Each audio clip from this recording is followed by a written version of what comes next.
The kid. We are back in this, man, for some interesting reviews. Yes, new shades, new Hades, man. So, guys, we're going to talk about Mount to Manchester United. It could potentially happen, and we need this to happen. I wish I could play Yassier's voice message in the panel WhatsApp group, but, I'll just leave that for our WhatsApp group because it was quite scary. We're going to talk about McAllister to Liverpool. Are Liverpool going to secure your boy McAllister, or could Chelsea swoop in and say what's up? You heard what's we're going to have a massive, thank you. We're going to have a massive Jordi Alba discussion because it's not only about Jessica Alba, it's about the end of an era, the end of a generation. And with this, Alba and Busquets being the last of this Barca generation, is this now an indication that Barca are ready to go into the future? Or are they going to get back with the X, have those 30 seconds and say what's up to Lionel Messi again? And let's talk about the latest with Vini and what is happening with him within that section there. And, the future of Vini at Real Madrid and what could happen. So it's really good that we have my man Paul here. So, guys, let me just bring in everyone. So, first of all, we got your boy Ricky Ricardo, man. Ricky Ricardo, the man from Peru, the Peruvian maestro, the guy who is doing some illegal stuff on the side. And shout out to Ricardo's mother, who means that you're always there on time, Punctuality is the key to life. Anything to say to your peeps? Any few words? I love everybody, man. Love is love. Say no to racism. Okay, why? What are you eating? Oh, I was eating Greek food, so I'm very, I appreciate all cultures. That's why you gotta say no to racism. Are you done? And then we have our main man here, Paul, the unofficial Spanish football hots correspondent, the man, the myth, the legend, El Matador, the guy who always gives it to you real, and so forth, man. Paul, do you have a few things to the millions upon millions of fans around the world? Well, upon millions to millions, or whatever the fuck, fans. Just thank you. Okay. What is more to say? Thank you. And last, but some will say least, your man Yassir Said. For some reason, he's wearing a PSG jersey. I don't know why he's wearing a PSG jersey, but it is what it is. So Yassir, I actually don't want you to say anything to the people, so I'm going to just keep it moving like this. So, by the way, I love everyone. Shout out to everyone. You know what I mean? Shout out to the panel. Shout out to HA. Shout out to Paul. Okay, so let's actually get into why Yassir is so excited, which I find quite odd myself, man. So they call him Money Mace. And here's the thing, you know what? I'm going to come at this with a different angle because I'm so glad that Paul and Ricardo are here. Because I need to get an expert's outside view on Mason Mount. So let me just set the stage for Ricardo and Paul. I think that Mount is decent at best. But there is a keen obsessive, quite scary infatuation amongst Chelsea fans with Mason Mount. Now, maybe I'm seeing something wrong. Maybe what I'm doing is weird, but I feel that he is overrated. And I don't know why people are so desperate to keep him. So with him on the brink of joining Man United, I think if you're going to pay 50, 55 mil for this dude, I'm like, so be it. That's good. Let's ride. So let me come first to your boy, Ricardo. So Ricardo, Yeah. you look at a Mason Mount. What is your perception of a Mount? How would you rate him? And do you think that Chelsea will be losing out a lot on allowing him to go for 55 mil? Talk to me about Mason Jeremiah Mount. Okay, being unbiased. Yes, please be unbiased. I don't think there's any point in you being biased. I know you want we're trying to be objective here, So you want me to not be objective for the sake of your ego. But anyways, yes, Mason Mount, I do agree. I think he's a decent player. I don't see world-class level in him. I think he's a well-rounded midfielder. I think he's like a utility player. Like he does the job. He's probably not your go-to guy, but he does the job. Look, I understand. I see why Chelsea fans, other than the people on this channel, because this is all narrative, all agendas, nothing but that why they want to keep him. And I actually can see it because, for example, Barcelona, like we always want to emphasize the youth academy. Right? We always want. Reece James exists. Yeah, but Ricardo, Reece James exists. We already have one. We don't need two. We already have a guy that represents the academy. Yeah, So but what use is Mount? the thing is that it's not just because you have one player isn't always sufficient to a certain fan base. For example, Barcelona, if Barcelona could field 11 La Masia players for a whole season and they're all quality, they will do it. That's what they do. But the reality is that a club like Barcelona wants to always have players that represent their club values, their academy, and show why they belong at the highest level. It's a reflection of their whole institution. So I think for Chelsea, it's kind of a little bit of that with Mason Mount, that he's a player from the academy, that he was part of the Champions League victory, gave the assist, great pass. Oh wow! Shout out to Timo Wow. for the dummy. Yeah, well. And look, he delivered. I think, you said Reece James, right? Reece James is obviously one of the finer talents that have come out of the Cobham, but he's injury prone. He's not always going to be there. But I think the more players. So basically, you're saying that if United are going to put down 60 mil, we should be like, no, let's keep him. 60 million. Not necessarily, because I think he's not worth someone building around when there's better talents out there. Like, I get him if you keep him for the sake of, like, what I just said. Like, bro, the only reason we kept Sergio Roberto is probably La Masia tax, to be honest. And also Miracle at Camp Nou. Sure. I mean, yeah, he got away with that one. He gets to redeem that get out of free jail card every time a transfer pops up, which nobody seemingly wants to. So he still has that get out of free jail card. But I think for him, yeah, I mean, if it comes to selling, then yeah, fuck it, sell him. Like, he's not worth keeping if he's not giving you anything. Now, mind you, since Tuchel, what manager has actually, improved them? What manager has actually made him play well? Look, you guys haven't even had a stable manager. You guys have been going through the mud since then. Can Pochettino get the best out of him? Maybe, but that's well, Pochettino wants to keep him, but again, Pochettino has this obsession of like having to build around homegrown players. But Ricardo, do you rate Mount? Yes or no?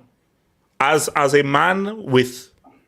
With a man with one hat and a few lungs, do you rate Mason Mount? I said it. I think at best he's a utility player. Every team needs a utility player. Do I think he should be starting? I don't think he should be. Somebody's microwave. Hello. Someone's microwave is going off. I think he shouldn't be starting if there's quality in the midfield. If there isn't, then he's someone you're going to have to work with. So that's just how I feel, though. Paul, talk to me. Your perception of Mount and Chelsea's obsession about Mount, and key, if it's going to be 60 mil for United, should Chelsea sell, or are we making a mistake allowing him to go to a potential rival? I mean, I think you should sell as long as you have, as long as Chelsea have options for who are they going to have besides Mount. I think a season that you've had so many injuries, you know, you've had that, and I think that should teach a lesson. Now, obviously, if you had if you had a complete squad, if you had a very good squad, or a good squad at least, selling Mount, I think, for 60 mil is pretty good. The question is, can you actually, like, can you actually do that? Can you actually sell a useful player? This is a useful player. Yeah, no, he's a useful, but he's replaceable. It's not as if like, oh my gosh, he's irreplaceable. He is replaceable. But with who do you replace him? And I don't mean this like there isn't anybody. No, but like, will Chelsea make a plan for it? Because seeing how things are operating, it seems like maybe there isn't a plan, which I don't know. I mean, I would think there is, but like, you never know. So if Chelsea, look, if Mount gets sold, do you think Bowley has, Mount is sold, but we already know who we're going to replace him with. I don't think Bowley has. True. I'm with you. No, see, but my thing though is, if let's say he goes and Chelsea don't get a replacement, it's not ideal. It's not great. It's not the end of the world. I don't. No. Basically, for instance, if Kante was to leave and Chelsea didn't get a replacement, that's a problem. That's a serious problem because Kante plays too pivotal and too important a role, and we've been struggling with him being injured and out of form. So, but with the position that Mans plays, i.e., someone in the attack who's trying to create things and so forth, Nkunku could do that. Because Nkunku is coming this summer. So he's a goal scorer that also has a bit of footballing technique that plays a little bit behind the striker. So he's a guy who Pochettino could maybe develop and enhance his ability to maybe score goals and also create as well. So we don't even know what Nkunku's ceiling could be. And he's a guy who he's definitely coming. So that could potentially be a replacement for a Mount if he goes. Look, I also think that Mount actually has talent. And has talent to be a very good player. Now, I don't think he'll never fulfill that at Chelsea. I think that Okay, but Paul, how good though? How good? How good? What is Mount's ceiling? We're not talking work rate, not anything like that. True. We're talking like look, when a player shows, even if a player is a one season wonder, the talent is there. He's able to he has been able to do it. Now there are other factors that may play that he never does it again. But like you can have luck in one game, in two. You don't have luck by playing amazingly through a whole season, let's say. So the talent is there. So what I mean by that is, if he goes to United, he'll play much better than he plays in Chelsea, probably, especially under Ten Hag. Yes. So that is also a problem for you because he's somewhat young.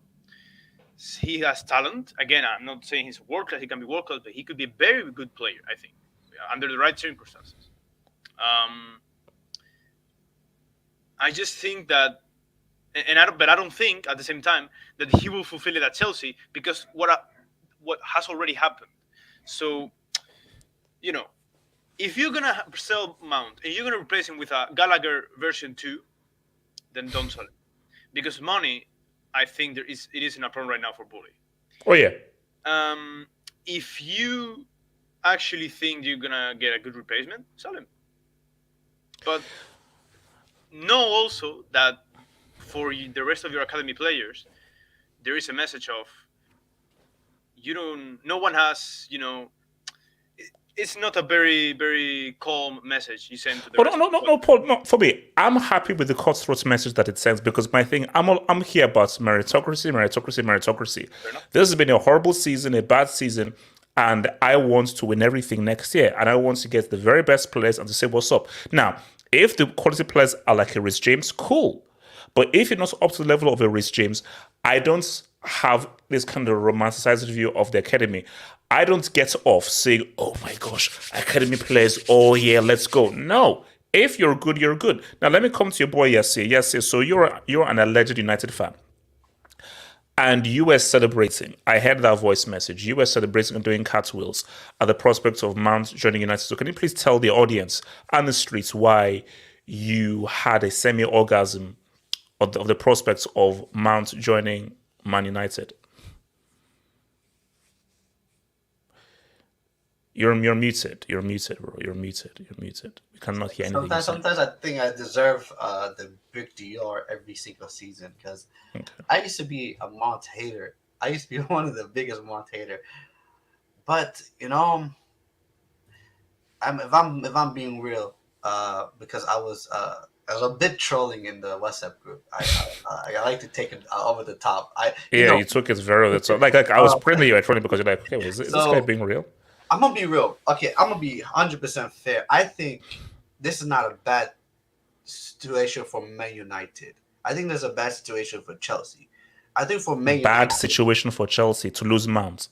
Yeah, I think so because Chelsea has proven over the years they just cannot replace players for adequate players. So I mean, no, but what are we replacing here? Because to look for a replacement, you have to be losing something. Chelsea are not losing anything that's of any sufficient amount. I think if you look at it, I think Chelsea are losing one of their better players. The best, not their best player, but then one of their better. But yes, are we losing a level of a Hazard, a level of a Lampard? No, we're not. But you haven't replaced Hazard, have you? You haven't even replaced Willian. No. But your points of like you haven't replaced, that applies to a Hazard, not a Mount. So if Chelsea lose Mount, okay, what are we losing? Oh wow, like a few good games here and there. Yeah. No, but I feel like it's unfair. I feel like the analysis of Mount is unfair because you're analyzing him during his time at Chelsea. A lot has happened at Chelsea that people never put into factor. Like for example, Mount had to play under Lampard, Tuchel, Potter, and Lampard again. Bro, Reece James had to do the same thing, so he's turned out all right. Reece James has been injured a lot. In terms of availability, let's not act like Reece James has been available all the time. No, he hasn't. He's extremely injury prone. Hence why you got Malo Gusto, which some people might even say that he might push Reece James for his place. Reece James is not available. Mason Mount is always available. Mason Mount plays multiple different positions for Chelsea. Okay. And in my point, I feel like that's also in a way is being detrimental to Mason Mount's development because if we're talking about no one knows what Mason Mount's best position is, and that's because of Chelsea. Chelsea played him like Bruno Fernandes. They played him in a free role. They played him as a 10. They played him as a second striker. They played him on the left. They played on the right. They played him everywhere, and I feel like that's for Mason Mount.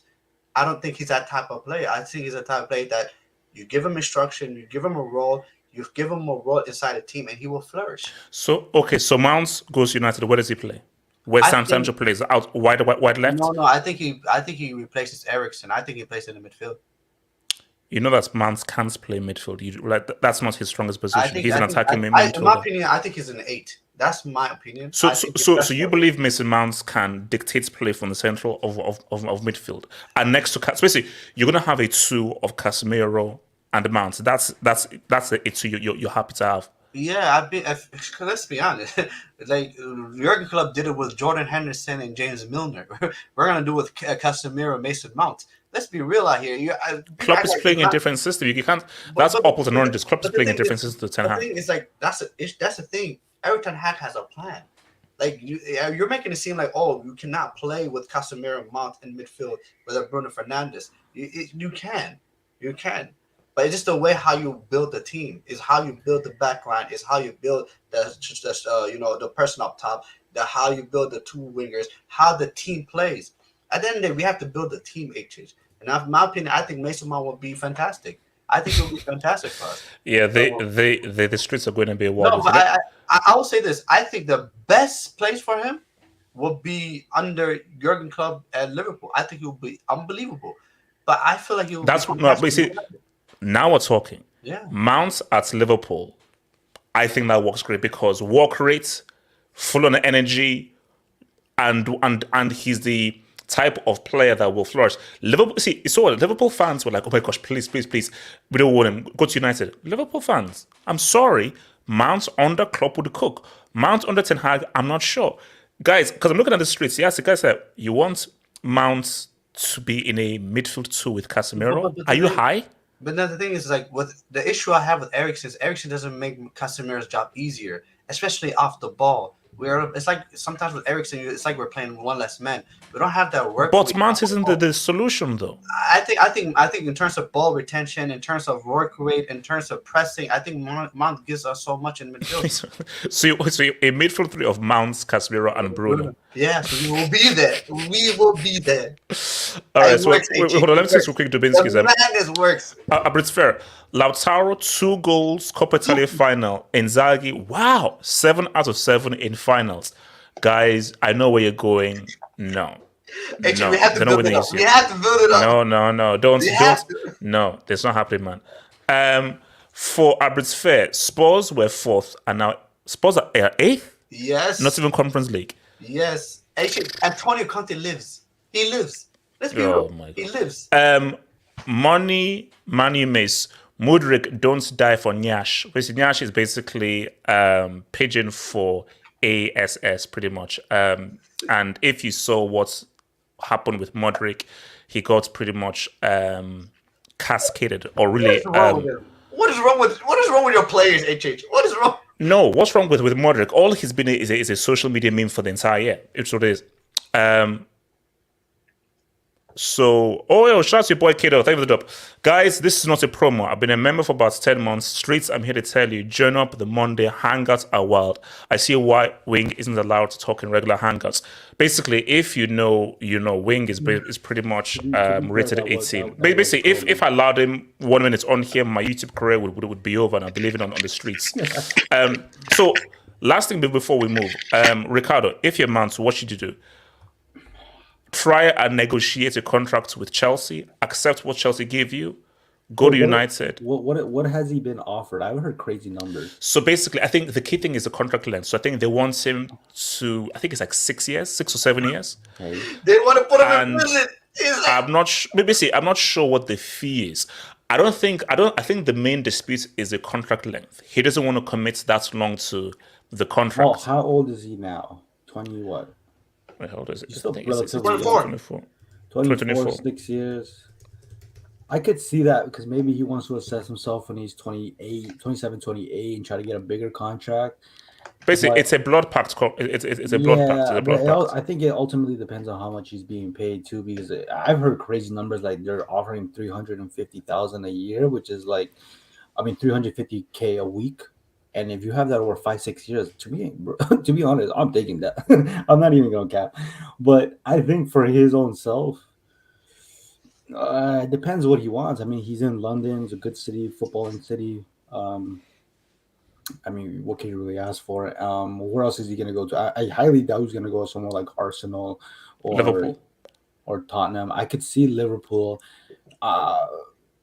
Manchester. I mean, he has options, but Barcelona. No. Real Madrid. I will actually encourage the racism against him there. Wow. But no, I think he's got to do what he does, like what he can get the best. Like at the end of the day, these guys are mercenaries. You always say they're mercenaries. So you get the best contract you can. If it's at Chelsea, then get it at Chelsea. If it's at Manchester, get it at Manchester. Manchester always overpays their players. Oh yeah, 100%. So hell, go to United. So now, because I think the kid that he wants to chase the bag. I mean, so what we've actually heard though, I know come with this Paul is because shout out to the streets for Fabrizio who said that Chelsea wants 80 mil. Yeah, that's crazy. No, Chelsea are high. Chelsea are high. Yes, yeah. I would love it like Cristiano Ronaldo in that interview if United paid 80 mil for Mount. We can't do that. We do that. Imagine, guys, imagine if United pay 80 mil. Imagine if somehow Chelsea, this drags you like a massive saga and the 7 for 80 mil. I mean, like, Paul, what should Mount do? If you're Mount, what should you do? I move out from Chelsea for sure. Yeah, I actually agree. I think he will cook better under Klopp. But yeah, if the option is United, they go to United. Promising project. Renewed spirits. I don't know. Like you get to play alongside Casemiro. You get to play alongside other great players. Bruno Fernandes. Actually, very very good. Mason Green. Actually, no, sorry. Oops. Yeah. Sorry. Keep going. Keep going. Yes. McTominay. No. McSauce. Scott's McSauce. Imagine Money Mace and McSauce are midfield. But I mean, it's just if I was him, I would go to United, and I would actually. I don't know if I would force myself to United. Like if I would force my move, but 80 mil is mad. 80 mil is mad. 80 mil is crazy. It's crazy, and United is the team that is going to do it, and Yes. United are going to pay 80 mil. If United can pay 80 mil for a fridge called Maguire, they can pay 85 for my boy Mace. Mount, please give us an 80 mil, man. Shout out to your boy Ramer Suresh. Kante's wife is white. Okay. How does that affect his legacy as a Chelsea player in light of Wings' proclamations on Monday? Ramesh, I prefer not to speak. My lips are sealed. You don't want to know. Yes, you don't want to know. You don't want to know. So let's go over to Catalonia. Before we come back to Merseyside. So, you mean the racist part of Spain? What? Catalonia, Catalan, Barcelona. No, wait. Were you asleep in geography or something? Or? But I mean, technically, it's still Spain, right? No, it's okay. Why is it? I mean, Okay, so look. Okay, yes, please, thank you. Well, there's time for that. No. Okay, so here's the case. So, Jessica Alba, and guys, I call him Jessica Alba because it's funny. Go watch Sin City. She was great. Now, Jessica Alba announced that he's leaving this summer at the same time that Busquets is leaving. And I think that this should be a sign. So, Ricardo, let me set this up for you. This is a clear sign from the football gods. And what is that sign? Don't bring back Messi. It's tempting. Of course it's tempting. Of course it'll be amazing. Leo comes back, everyone starts crying, and you give him the proper sense anyway. But the fact that these guys are leaving, correct me if I'm wrong, once they leave, that's it. That generation is all gone. The generation that's won all those CLs that ruled football, they are all gone. They're finito, they're gone. Jordi Alba wasn't a part of, was only part of the MSN one, I believe. Yeah, no, but still, all of the guys, basically, there will no longer be any Barca player who's won the UCL once those two to leave. With respect to Terterist. Stieg? Yeah, Stieg was part of 20. Okay, he doesn't count. Stieg doesn't count. How does he not count? Stieg doesn't count. Okay, well, you gotta respect Sergio Roberto. Okay, see, now you're crossing the line. So no, basically, Sergio Roberto and Stieg do not count. But for me, I feel that, look, this should be a sign of Barcelona should now, next season, aggressively move forth. But my fear is, with this being a clear sign for the football gods of rebuild. You just had a massive dove winning La Liga. Time to now build anew. Barca are still going to now take those steps back and go for Messi. So, first of all, your view on Alba stepping down, how significant is it?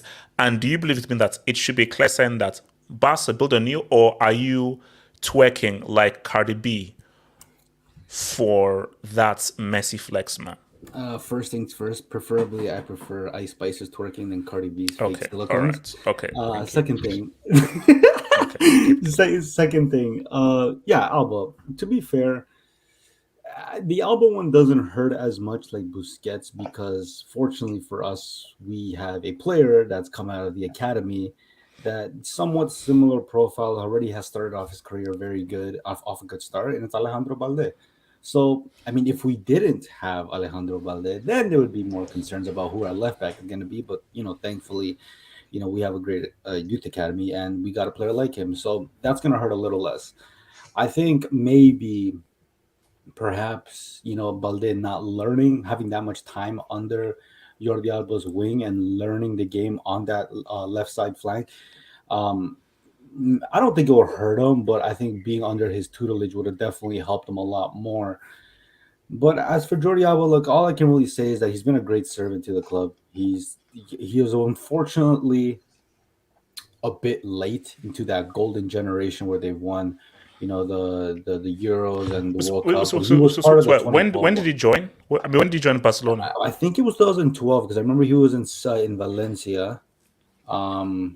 But he just missed the World Cup. But he was part of the Euros in 2012. Yeah, he scored in the final. He scored in the final by that great Xavi through ball. But I think for the most part, he's one of the best left backs of this generation. The last 2 seasons, I think he's been overly criticized. I think he's had great seasons where he's been underlooked. He's been giving us pretty much 10 assists a season since he's been at Barcelona. And for a fullback, that's good numbers. 10, and also that's Messi Alba Linen Cup was special though. Yeah, it was good. And then we've seen throughout the course of the season, look, a lot of the times with senior players, they always have this attitude that, oh no, I deserve to be starting because I have seniority at this club, or I'm just that guy. I've won so much for this club that I deserve to start. But he was very self-aware. He was self-aware that there's a kid, Alejandro Balde, who's good, and he's the future. So I'm gonna take a step back. He's gonna start, and when I need to be played, I need to be played. And when he has played this season, he's actually been very good. And he's actually scored and assisted some the key moments in our league campaign. So I think the biggest thing here is that he's going out on the right way. He's not pretty much being he's just staying here for the money, because to be honest, apparently he had 36 million deferred wages. Some reports are saying that he let it all completely go, and some are saying that he only let 50% of it go. Either way, it takes a lot to just leave 18 million on the table for you to go, let alone 36 of those reports. So you should be thankful that he's sacrificing himself. For sure. I think any player in any club, if he could, let's be honest, if you're a player, you're not gonna let go. I wouldn't do that. I don't care how much I love. I don't care how much I love Barcelona, bro. 36 million is 36 million. So did Busquets do the same as well? Has he left money on the table as well? I'm not too sure, because I think his contract was running out. I think he had 1 year left, or there's an optional, something like that. But I think but he's opted out to leaving, so there must have been some sort of mutual agreement about the situation. And Al Hilal are about to drop the bag as well, so there's that Saudi Arabia thing. Yeah, they're clearly looking, well, do I take my 1 year at Barcelona, maybe risk an injury, screw up the bag, or do I look at somewhere like Saudi Arabia where I could get a contract over 2-3 years and a secure contract? But I think for Jordi Alba, he's had a great career at Barcelona. He's definitely one of the best fullbacks in Barcelona's history, and one of the best left backs in Spanish history. But in terms of your second question, I would agree to it if we didn't get Lewandowski. I think I made myself very clear in the start of last year that we got rid of Messi at 34, 35, only to sign a 34, 35-year-old striker. He got the pichichi. Yeah, I know. Fortunately, because he had such a great start to the season, but I think it's still a little bit hypocritical to say that, if this is a clear sign, when evidently we haven't really got, the idea. But at the same time, Messi's there. How do you have to look at every situation with proper context. Dembele is always injured. Rafinha has actually been their only fit winger. And not only fit, but one who actually is, viable to the team. And then effective.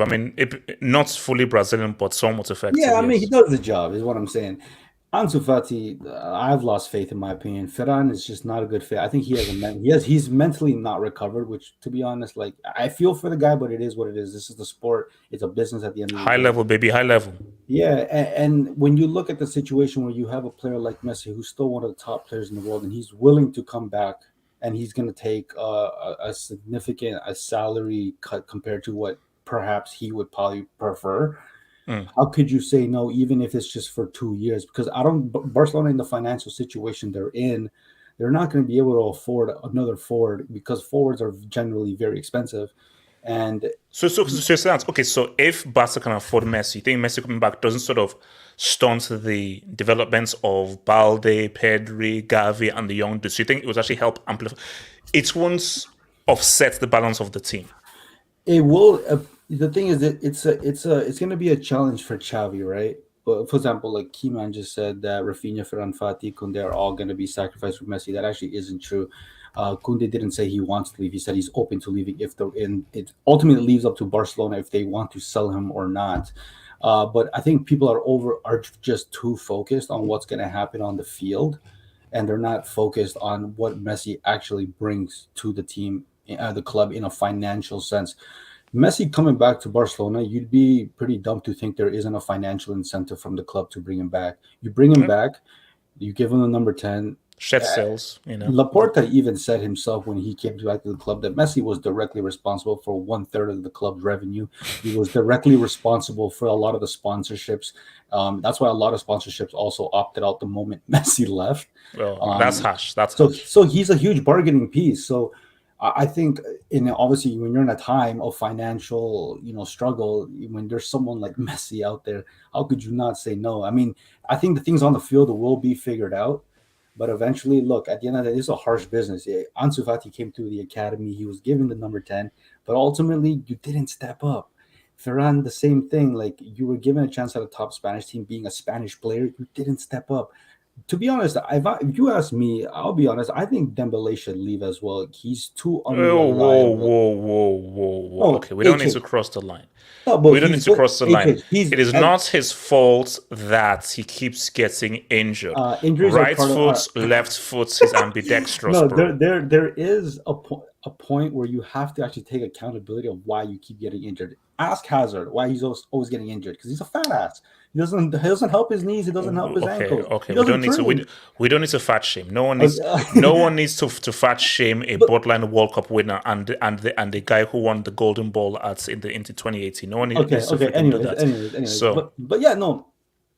I think. So does Messi? If you were to place a bet, is Messi a Barca player next season?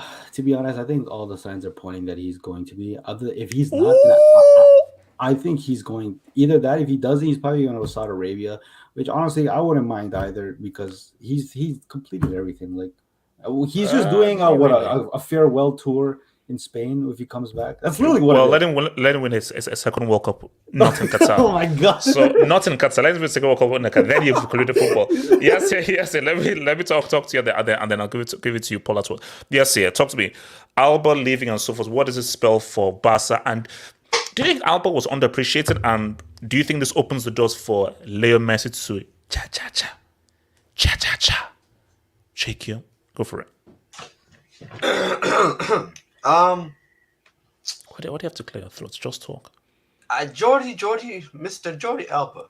I think he has been underappreciated. I think he's been underrated. I think he's been unbelievable. Unbelievable. I mean, that's also been. I think it's been unbelievable. I think, maybe other players have been, rightfully so, but they pretty much have been talked about more than him. Especially, you have Marcelo at Real Madrid. And you also have Dani Alves at Barcelona. Especially those two Brazilians, pretty much, they were very iconic. I think Jordi Alba, he was fantastic and consistent for Barcelona for the most part. Yeah, man, he was that dude. He did his thing. He had a very good relationship with Messi as well. Did he cry at halftime, or I don't know? Go for it. I mean, Jordi Alba was Jordi Alba. I think he was literally the modern day fullback. Yeah, I think he was, and he showed up for Barcelona every time. And yes, so he didn't cry at halftime. Got it. Go for it. Yeah. So, anyways, I think it's the right time for him to end his career at Barcelona. I think it was the end of an era. Busquets is also leaving. Yes. PK should have left 3 years ago. But Messi's coming back. Yeah, so I'm good there. I think with the whole Messi coming back, it has a lot to do with Barcelona, but I think it has a lot to do with La Liga as a whole. I think La Liga as a whole needs Messi back, and I feel like, I think there's like outside influences about Messi coming back. At the end of the day, Messi was the face of the league, and he left. And so wait, Cristiano wasn't the face of the league. Messi was face of the league. I mean, Cristiano left before Messi. I mean, keep up, AJ. Come on, man. So it was Messi and Ronaldo, but Messi's also a product of La Liga. Like, true, but also I feel like as great as Cristiano Ronaldo was in Real Madrid, I think it's very clear that Messi was still the face of the league.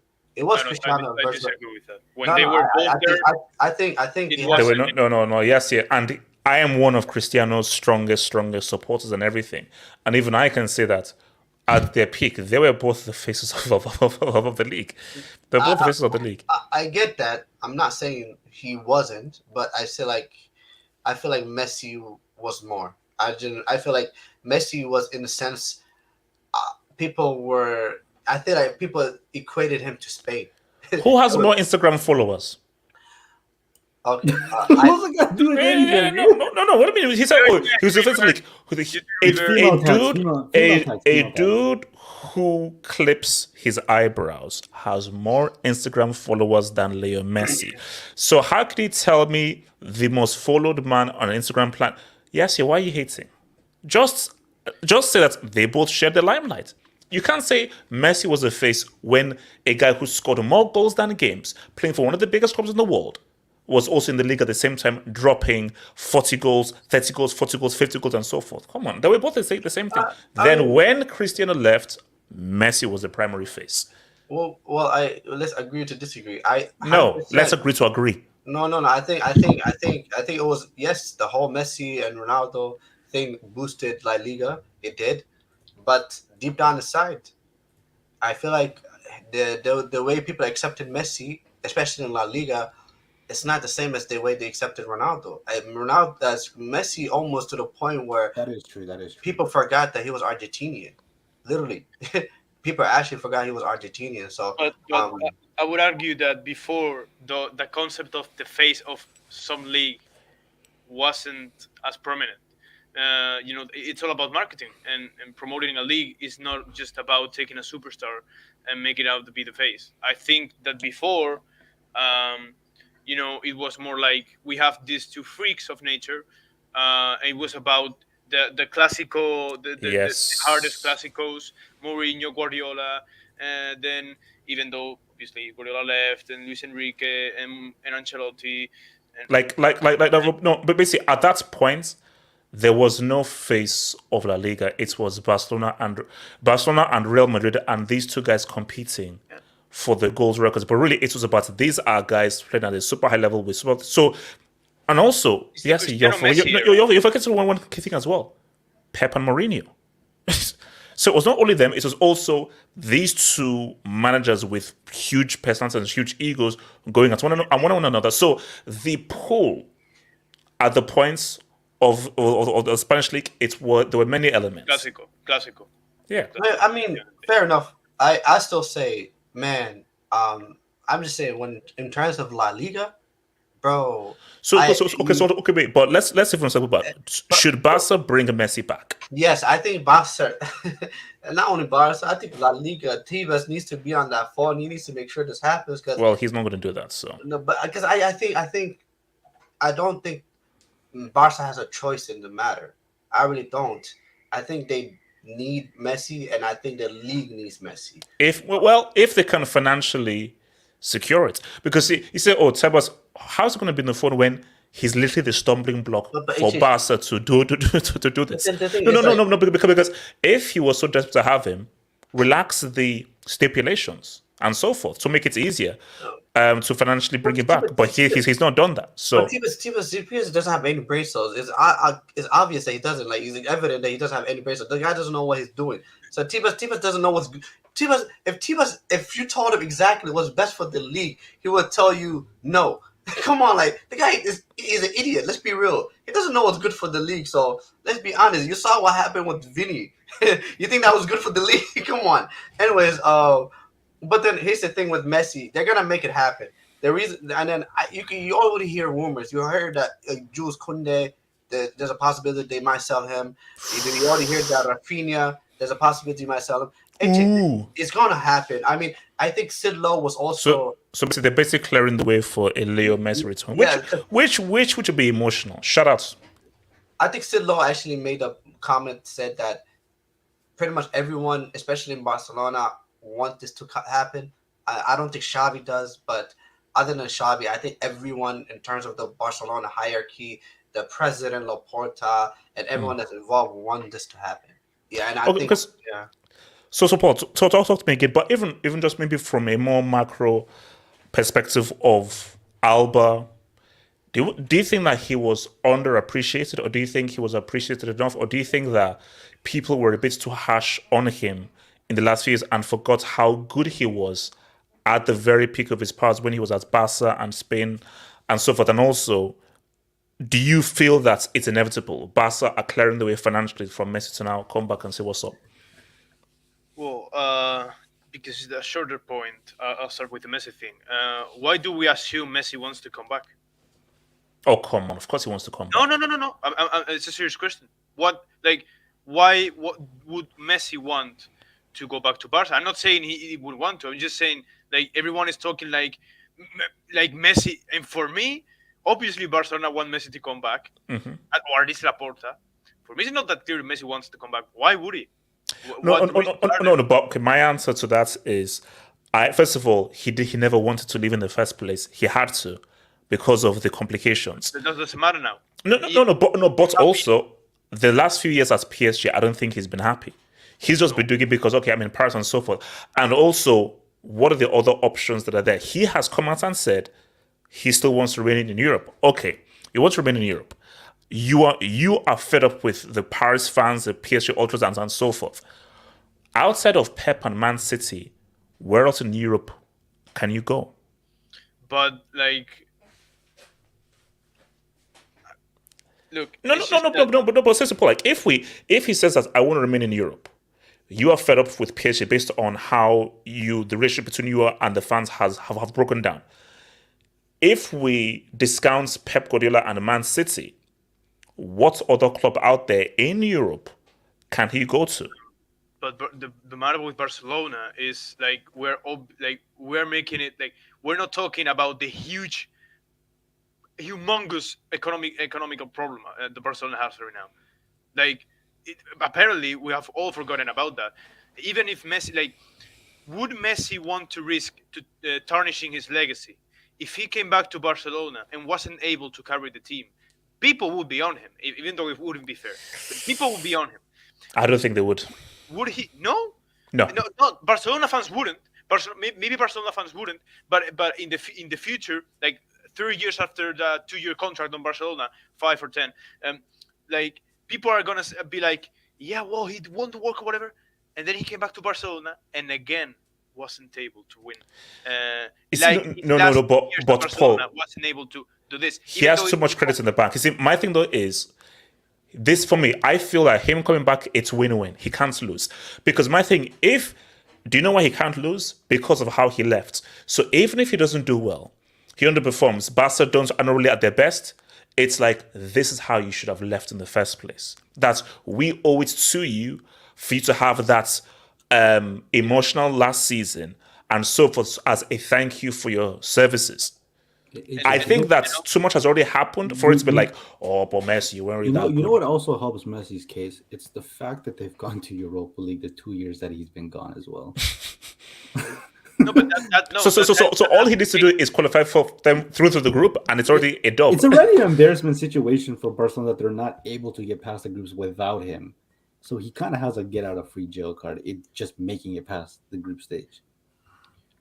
And also, like, Ricardo says that he would take a huge salary reduction. I'd have to see that because that's obviously what Barcelona side camp is well saying through the press, right? Mm-hmm. I would have to see that because the last thing we remember from Messi and his contracts are that he was actually having practically an abusive contract with Barcelona.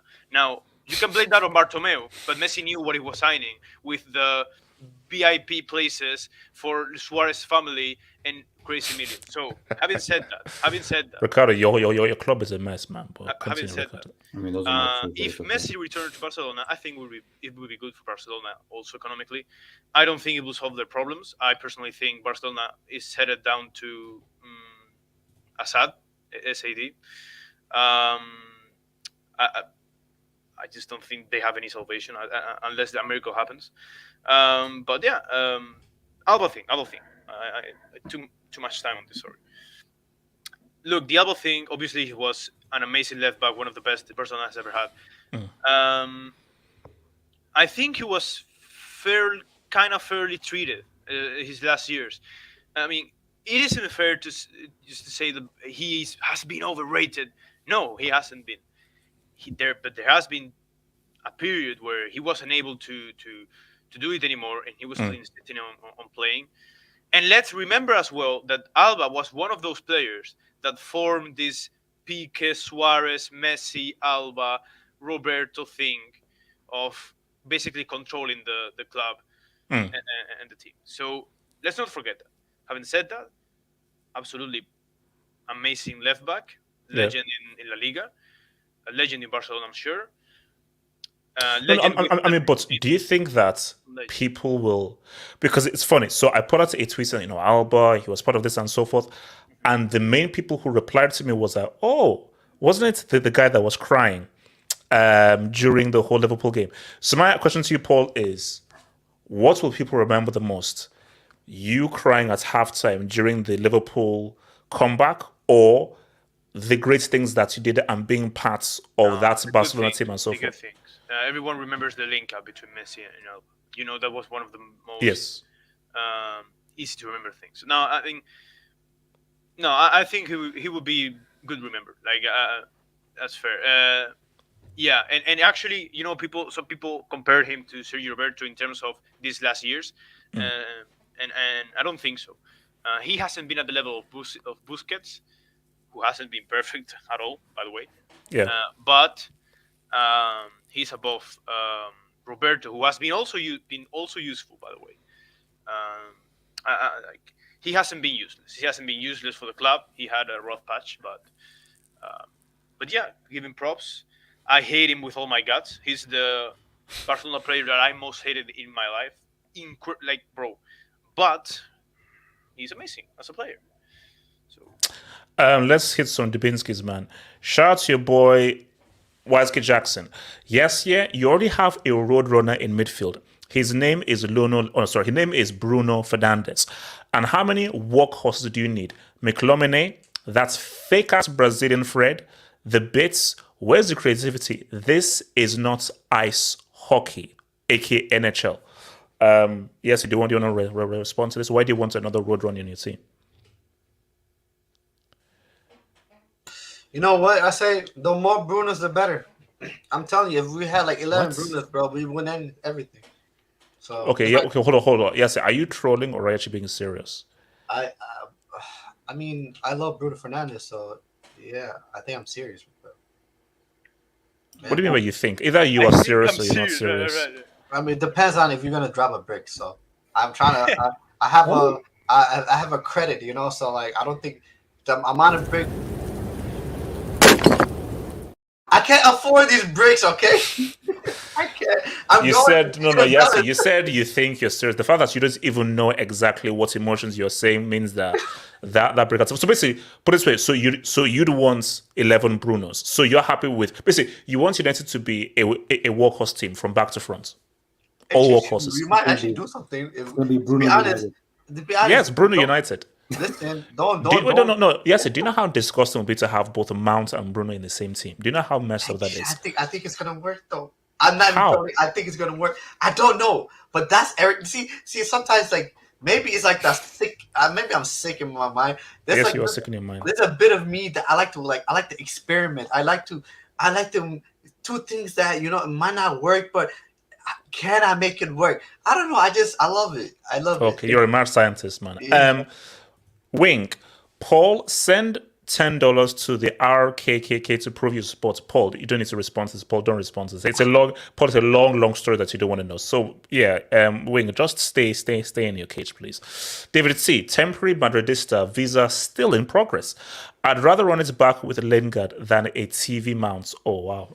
Okay, by the way, Paul, what's up with this visa situation for Real Madrid? Paul. I told Paul to reject the visa. I don't know why. Why do you think I rejected this year? No, but he keeps sending. Like I have the door. Like if I open it right now, the floor is fucking tiled with his letter. Like, yeah, she just keeps saying, David T, you're always going to keep rejecting it. So what's the point? Easier. Yes, yeah, your useless bum-ass club almost killed my boy. Thank God he's immortal and he can freeze himself. He's back to bowling like he was in Juve. Dusted club. Ricardo, stop hating on the GOATs. Yes, you do want to respond to this? I due to the fact that I am affiliated to Manchester United, I cannot comment on this. But did you almost ruin Ronaldo? Again, I am a proud member of Manchester United Football Club. Are you watching the goals that he's dropping in Saudi Arabia? Wait, He's back to his very best. Didn't you see her buy a Ronaldo jersey recently? Yes. Yeah. Yes, he did. I can confirm that he did. Listen. I have a Ronaldo jersey. I buy a lot of jerseys. You know. Yes, we know this. I even have a Uruguayan Luis Suarez jersey though. Even though this guy supports a racist. David T. Paul, they made him film a hostage video after fans protested him at the grounds. He's definitely leaving. Paul, this is true. Paul, this is true. Agree. I never said he wouldn't leave. Like, man, the thing is, he's definitely going to leave PSG. Definitely going to leave PSG. Now, will you go to Barcelona? Because I actually think that there is a strong case to be made for either Milan and Inter Miami or Al Hilal. I just cash out. Shout to your boy Wing. Yes, I see your hairline is on the clock. HH Sachs. It's not bad. Actually, it's not that bad, you know. It's not that bad. I mean, you don't want to see. You don't want to see when I grow out my hair. It's very ugly indeed. On the side Joshua. Well, side notes what? The side note, this had nothing to do with football, but Elon Musk is such a brick. Not only him, America is finished. So apparently, Ron DeSantis, one of the quote-unquote politicians that's supposed to run for president, is trying to announce his presidency on a Twitter space. But that Twitter space has so many people that it keep crashing. Can you believe that? Look, don't talk to me about Elon Musk, but the guy is like a moron. Joshua Ajekuko, thank you, man. The dub. HH puts Perez in the Brick Academy. He refuses to replace Benzema, Carvajal. He wants him to stay until 2025 and said Carlo is not even going to go, though he's trash. Paul, do you want to respond to this, man? This is a very worried Madrid fan. Talk to me. No, relax with Perez. We're talking about Perez, man. Relax. But I will say, I understand the sentiment with Carlo, but I think the plan with Ancelotti and all the veterans is not Carvajal. I don't know about Carvajal though, but is keep Carlo to his last contract here, which is the next one, and with him you end the Modric, Cruz, and Benzema era. And then you bring a younger manager, new manager, new face, who doesn't have to deal with this kind of old walls, right? And it can start to develop these young guns and actually a fresh start. But as long as these guys are here, like Modric, Kroos, Benzema, you're not gonna bring a new face. So I think that's okay. English Talents FC. No way Lukaku won a trophy before Chelsea, aka Blue Fulham. Shout out. Well done to Lukaku for winning the Coppa Italia. Well done and congrats. You're not winning the UCL though. That's a fact. Now this is odd. Mali reacts. Subscribe, guys. Yes, is that you? New video, Ronaldo best samba skills 2023. Yes, is that you? Yes, it is. And why are you showing your face like that and your teeth like that and so forth? Listen. I don't know how he got me in that situation. Like I feel assaulted. I feel violated. So okay. So let me come to Yassi with this one right now, since these are your rivals. Yassi, Liverpool are very close to getting it where Alexis McAllister, World Cup winner, has been amazing for Brighton, was amazing for Argentina, specifically in that World Cup final. Are we looking at Klopp? Because here's my thing, before I give it to Yassi, I think that this is a very big summer for Liverpool. Arsenal proved that they're not built for this and they do not have the mentality or the psychology to be able to go toe-to-toe with City. Liverpool have proven that they can really take City all the way to the very last day of the season. They did it twice. If Liverpool rebrands his midfield, I think Liverpool could potentially cook. Now, they do need a Firmino replacement because they don't have a replacement for Firmino, who was very key. But if they have McAllister and they rebrand that midfield, start with McAllister, do you think that Liverpool could be back to their very best and really properly challenge City, or do you feel they need a little bit more? And do you think this is the right move for McAllister, or he should maybe think about Chelsea? Let me talk about McAllister first. I like McAllister. He's a great player because he's a damn good player. I think here's the thing. I think Moise Caicedo takes the limelight, rightfully so, because he's a phenomenal player. But I think McAllister is that player that, one second. Okay. So while Yassir deals with some domestic cases, let me come to Ricardo. Talk to me. McAllister, right move for him to Liverpool? I mean, yeah, under a manager like Klopp, I don't see why it wouldn't be a good move. I actually Why not Poch? Why not Poch? No, but I was actually gonna go to that. I actually think for McAllister, his best move, in my opinion, is to go to Chelsea. Curveball, Ricardo. Yeah. Expand, explique, mi amigo. The only thing Vivo en Londres. Cono dos.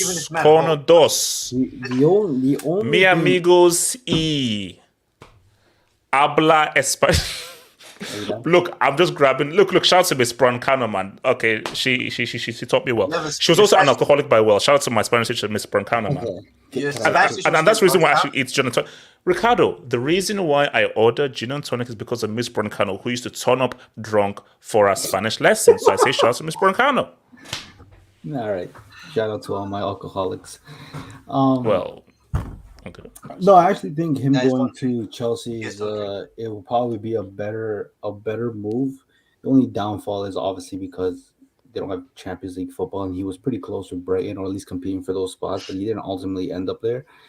However, the reason why I think that is because what I've seen from Enzo Fernandez and McAllister at the World Cup, they play great together in the midfield.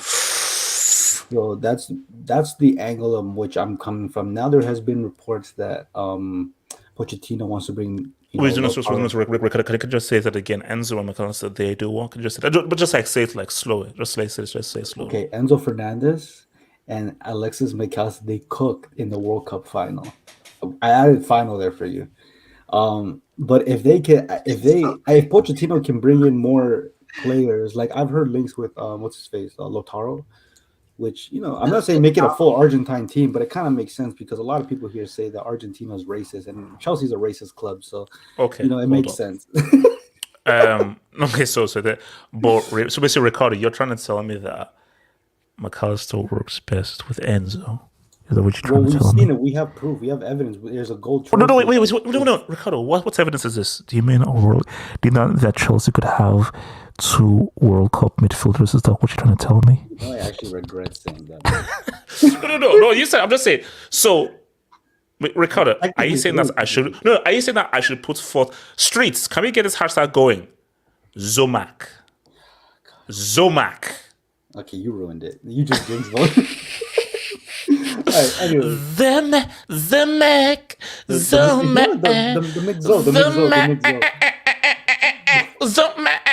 Okay, sorry, go for it.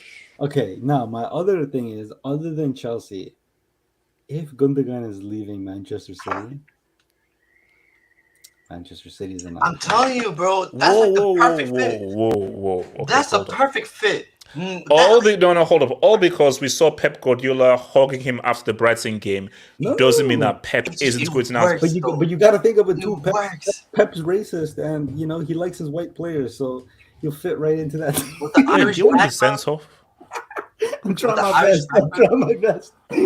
No, but I think to me his best fit. So it sounds Liverpool. So put it this way, Liverpool is the most likely thing. They're already entered into negotiations. I think they've actually already agreed personal terms. So they are the closest to signing him. So if it is Liverpool, which is looking most likely, you're saying that's a bad move? No, I don't think it's a bad move because you're under Klopp. Klopp's a quality manager. Yes, he is. I think in terms of competing, I mean, it's kind of hypocritical I'm saying that because Chelsea look far from that. But I just think like Liverpool, they have a lot of questions to answer, and I don't think McAllister is going to be the one who definitively answers those things.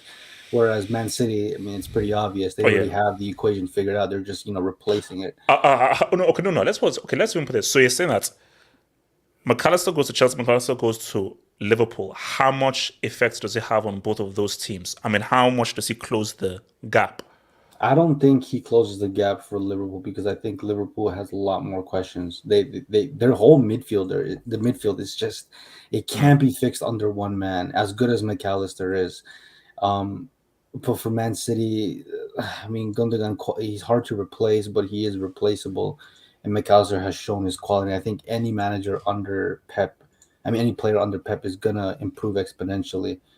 And same thing with Klopp, but I just think if McAllister wants trophies, in my opinion, you have to pick Man City, especially when that spot is open there for him. But I think even if it goes to Liverpool, it's a great addition to Liverpool. Mo Salah is going to need help. But like I said, Chelsea also isn't a bad option. And not that Todd Bowley really knows anything about football, but what we saw of him and Enzo together, there's something there. They're both young. That's just my opinion, though. But I think Liverpool is not a bad option. I just don't think it's the best option. Yes, yeah. What are you saying about this whole McAllister thing? Because Ricardo, who we know is very much in the news because he has a lot of sources and so forth. So what he says does carry weight. Yes, yeah. What are you saying about Mr. McAllister pulling up a Chelsea jersey saying, "Hey"? Is Yasia even listening to me? I don't think he is. Paul, let me come to you because I think Yasia is in the Matrix. Paul, if you're McAllister and you had a choice. So, Paul, think of it as like the red pill and the blue pill. Yeah, the red pill is Liverpool and the blue pill is Chelsea. If you're McAllister and Junior, which pill do you take?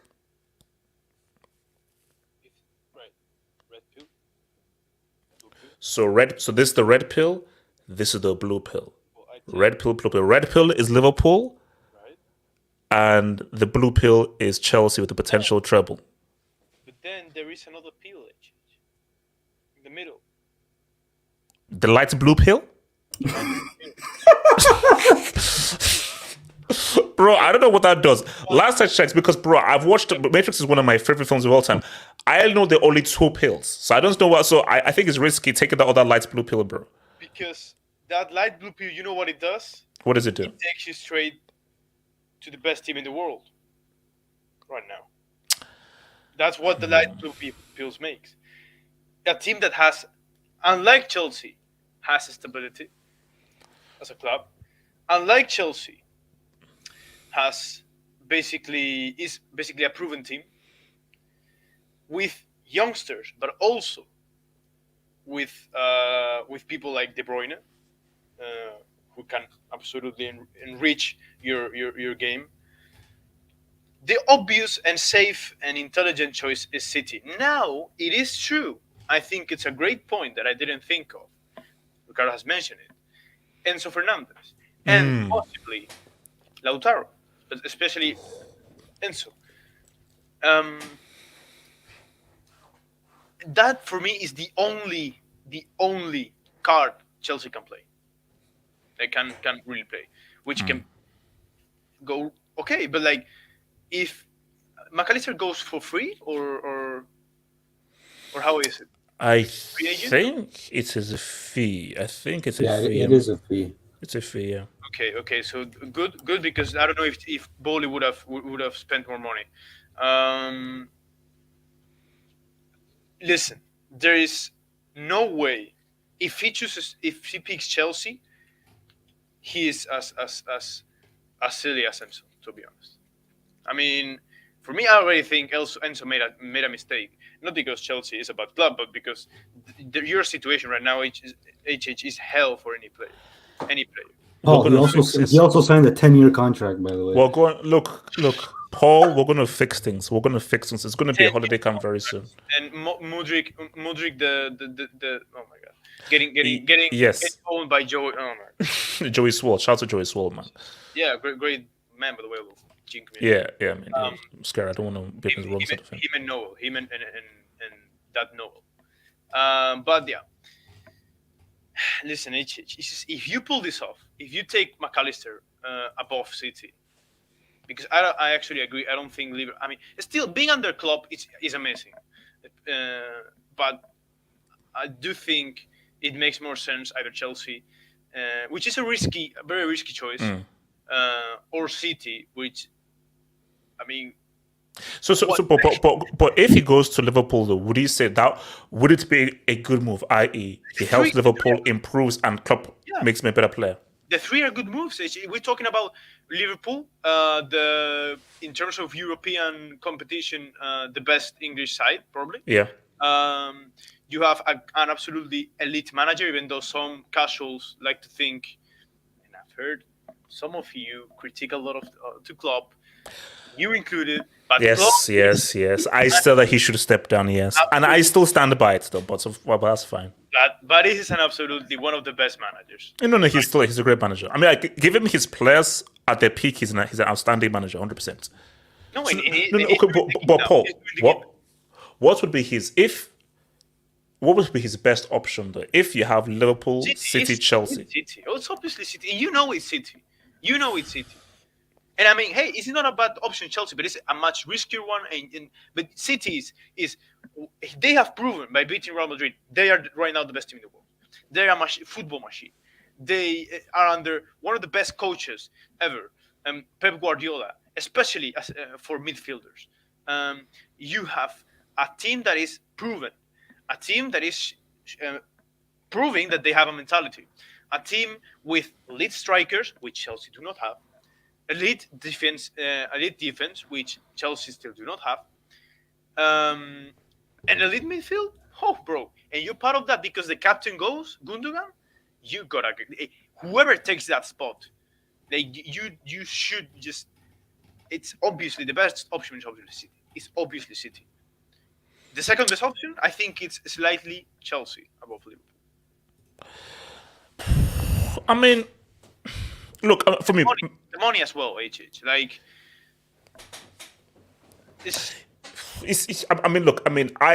I feel that he's going to end up at Liverpool. If he doesn't, I think Liverpool fans will have a meltdown. They'll have, because I think Liverpool fans, because they lost Jude Bellingham to you guys, and that was a huge loss because Liverpool fans were convinced Bellingham was going to Liverpool. So that was a huge L. So if they now lose yet another top tier player, I think Liverpool fans, I think they will lose the plot. People think, no, McAllister to Liverpool. The Samariana comes, and Tito says, guys, we have a new guy here. And McAllister joins. Oh, bro. No, come on. If McAllister joins Real Madrid, there's going to be a war between Spain and Liverpool. The city of Liverpool. The city of Liverpool will get a ship and they will come to invade Spain. 100%. That's going to happen. Don't play him. Just make it to Uncle Liverpool. It's City. It's obvious. So Ricardo, do you see the McAllister thing to Liverpool like that's certainly happened, or do you think City are going to swoop in and say what's up? Chelsea, for me, I don't even think Chelsea are even in this conversation. Yeah, I think if I'm being honest, as much as I prefer to see him in not Liverpool, not because I have anything against Liverpool, it's just I think there are better options than Liverpool. I don't think Chelsea is going to be one of those contending options. I think City might be one, but I think it ultimately depends on Gundogan. If he does leave, I could see him going there. Which I think he's going to leave, more probably. I think he's probably go to Barca. I think especially like I don't think it even depends on whether City win the treble, especially if City do the treble. I think is like, look, I'm good. Let me do something new. This is the thing. With Liverpool, I think with Man City, it's like Paul said, it's like they're just in a winning culture right now, especially under Pep. And I think a lot of players are intrigued to go to Man City because of Pep. I'm just going to be honest. I don't know if Man City's pull is that amazing or it's mainly Pep. We'll see when he leaves. But I think for McAllister, you kind of want to prefer to go to City if that's an option. If it's an option. If it's not an option, then you take what you can get. But at the same time, I think if Man City did come knocking on the door, he would go to City just simply because one, it's Pep, better than Klopp. They have Champions League football, and Yeah. they're gonna be there, and they can actually win. Not necessarily just because they're gonna be a part of it, but they could actually win.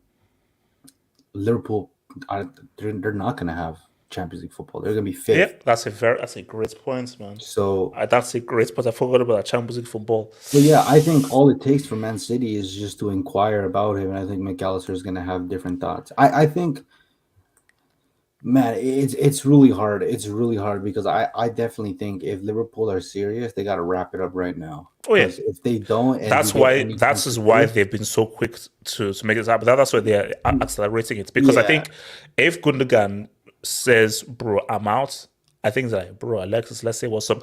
And I just think that seeing Pep hog on McAllister after the Brighton game, I'm like, oh, yeah, there's definitely it's interest there, and not only you that, know, but I think if you're any manager, you see how a player performed at a World Cup, yeah, especially a player that like really nobody was really thinking of. I mean, after World Cup, McAllister's like his the way people perceive him has drastically increased. We knew he was quality in no, they wouldn't, I believe. wait, yeah, because I'm not so sure. Wait, would they? No, that you don't get an extra spot. You would only get that extra spot if I think the team that wins is outside of their the qualification spots. Oh yes, yes. Sorry, yes, because that's how Chelsea Yeah. came through and so forth. Yeah, yeah, yeah. So no, they don't. No. Yeah, so Um, I think Chelsea sorry, McAllister to City makes a lot more sense, but like I said, it's all up to Liverpool. If they can't close the deal like they couldn't with Chouameni, even if I don't even know if they ever had a chance with Bellingham, then hey, McAllister could be another name that goes the other direction. Here's this and our last thing is so shout out to Ramesh Suresh. Any conversation about Vini without wing is bribery and corruption. Thank God that we'll be doing it without wing because I just think it gets a bit sketchy. Brick Takes Mali Cast available now on Spotify. Brand new Mali Cast in audio format out now, guys. I have no idea what this means, so I'm just going to keep it moving. Abrit's Fair. Klopp wanted Barella, but Inter wants 80 million minimum. Whew. Again, like Inter cannot afford to lose a Barella. Like he is way too vital. He's way too vital for those guys, man. An 80 mil is not that great. I mean, No, Barella. it's. I mean, for someone like a Barella, that's. I mean, because that guy is a quality player. Yeah. So now, I am glad that Paul is here. So it was a very interesting last few days, and we all sort of gave our thoughts. And we had quite an intense conversation in our panel group and our WhatsApp panel group and so forth. And look, Spain, they were under the guys, they were under the spotlight, and I think that a lot of people that I spoke to, and even in the podcast that we did and everything, we were very much about boom, boom, boom. Okay, this is Spain have a racism problem, and shout out, and I think you guys know him, my Daniel Jones Ortega, who's half English, half Spanish, and so forth, and he has got his assessment that it's a thing that he sees a lot in Madrid, the racial problem, and he tries to point it out to the best he can. So shout out to your boy Danny Jones Ortega, man. So look, but I think that it's for me. I had my 20 minutes piece. I'm sure Ricardo's going to add something in, but I think it's only fair that, despite what you've seen, people's views in Spain that Spain is a racist country, they don't like black people there, Spain is racist, there's no point in going there, I don't want to go there, and so forth. And just taking just everything that we've now received with Vin and everything, I just think it's only fair for Paul, your perspective on this, seeing everything, how people have been talking about La Liga, about Spanish fans, about how they're treated and so forth. What has been your view as somebody who is Spanish? Okay. First of all, I would like to point out that Vinicius never said that Spanish was racist. That Spain was racist. Vinicius said that Spain exported a racist image. That you export a racist image, that I put a mask on, or that you see me as something, does not mean that I am that something. Okay. Having said that, do I think Spain is racist? Now, as a white person, well, actually, it's a white person, but like, I just remember there's a paper claiming that Iberic people aren't white. I don't know. It's just so silly to me because every country has its dynamics. And the first thing I would like to point out is you can't understand blackness, which is a very big topic in general, being the same in the US, UK, France to Spain. Why? Because it's not the same type of migration. It's not the same type of geopolitical problems. It's a very look, in Spain there are racial problems. Okay, you have to understand that Spain comes very recently from a very Catholic, and far right dictatorship, and very recently. We're talking about like second half of the night of the. No, we're talking about 60s, 70s, 50s, I think. I remember right now very well the dates exactly. We're talking very recently. We're talking my parents as a kids lived it. So yeah, I think Spain is, in a lot of things, one of the most progressive countries in Europe. And I definitely don't think Spain is the most racist country in Europe. Not by any chance. Now, there are racial problems. Now, Patrick the other day in the group chat asked me, hey man, is it safe for a brother like me to go to Spain? And I'm like, okay, first of all, I haven't lived the experience of a black man in Spain, right? But from what I've been able to see, which is not the full experience of, obviously, you're not going to go to Spain. There is no outright racism, but there is a lot of subtle racism. You know, that's the reason racism there is nowadays in Europe and these kind of places. So, look, I'm sorry, okay? In fact, I'm first a Madridista before Spanish. I'm not even patriotic. Saying Spain is racist as a nation is an insult to me. Okay? Especially coming from people that have not been in Spain. Notice how Vinicius did not have a problem saying La Liga was racist, but chose his words very carefully when talking about Spain. Because I don't think Spain, when you say Spain is racist, you're saying that institutionally there is like a whole machinery behind to be racist. No, I don't think that happens. I do think there is social subtle racism, which isn't better, right? I'm not saying that, but I think there is a lot of discrimination, but because it's being very like contained, right, in the minds of people, it comes out in football. It comes out in whatever you get raged, and you lose your mind, and you think it's fine to just say anything to get under your opponent's skin. So yeah, do I think from my perspective of being a white man, do I think Spain is racist? No, as a system or as a nation, there is a lot of people that is racist. But can I just quickly, do you think that that people in La Liga want to actually solve the racist problem in the stadiums? Because my thing is that it's 2023 and we've had several instances of this happening.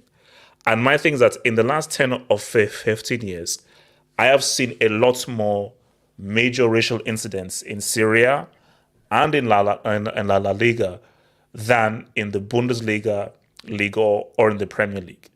Because my thing, because this is what I said before, there was racism in England rife in the 80s and the 70s, but they worked on it, they fought it, and now you have a situation where you've not had the kind of rampant, large, crazy racial incidents that you see almost every other week in Serie or La Liga. So, because my question is that I question as to whether they really care about solving the racism issue in La Liga, or whether, hey, it's just part of football culture. This is how guys are. Slap on the wrist, and we'll be back here again. That's a great question. I definitely think that the Spanish football culture is like people. Okay, people in Spain, they buy a ticket, and I don't think it's only Spain, but especially in Spain, I do think especially in Spain, people buy a ticket and they feel the right to just insult the player in any way they want. And that is a problem. Especially when it comes to touchy subjects, understandably so, like racism or sexism or things like that, right? Yes. Any kind of discrimination. So I'm trying to be as careful as possible, but I'm also being honest. No, Paul. I don't want you to be careful. I want you to be honest. This channel is for honesty. I'm honest. I'm always honest. Yes. I could be honest respectfully, or I could be honest like fucking, you know. No. I want brutal honesty here. This isn't CNN yet. So. No, because look, I see a lot of people saying, "No, I sound like Tebas." Listen, again, people that have not been in Spain, they do not know. Okay, I feel the need to explain something, HH. Yes. Because I think it's very important. People who have not come to Spain do not know what Spanish people see as black. Okay, because when you are in the US, you associate certain people with the social construction that is blackness, right?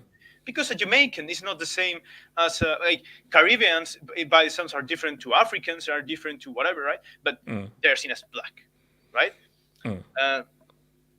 Actually, Paul, let me even help you here, and maybe you might agree with me. And I think it was actually Daniel Jones Ortega, and this Spanish girl actually told me about this because I asked her, is there a racism issue itself? Yeah, there's a racial issue here, and she explained that a lot of people, like in her city, they've hardly seen many black people, so they have very little interaction with the black people. So they have a very stereotypical view of black people because you see sort of. Even in Japan as well. Japan, they had any black people there.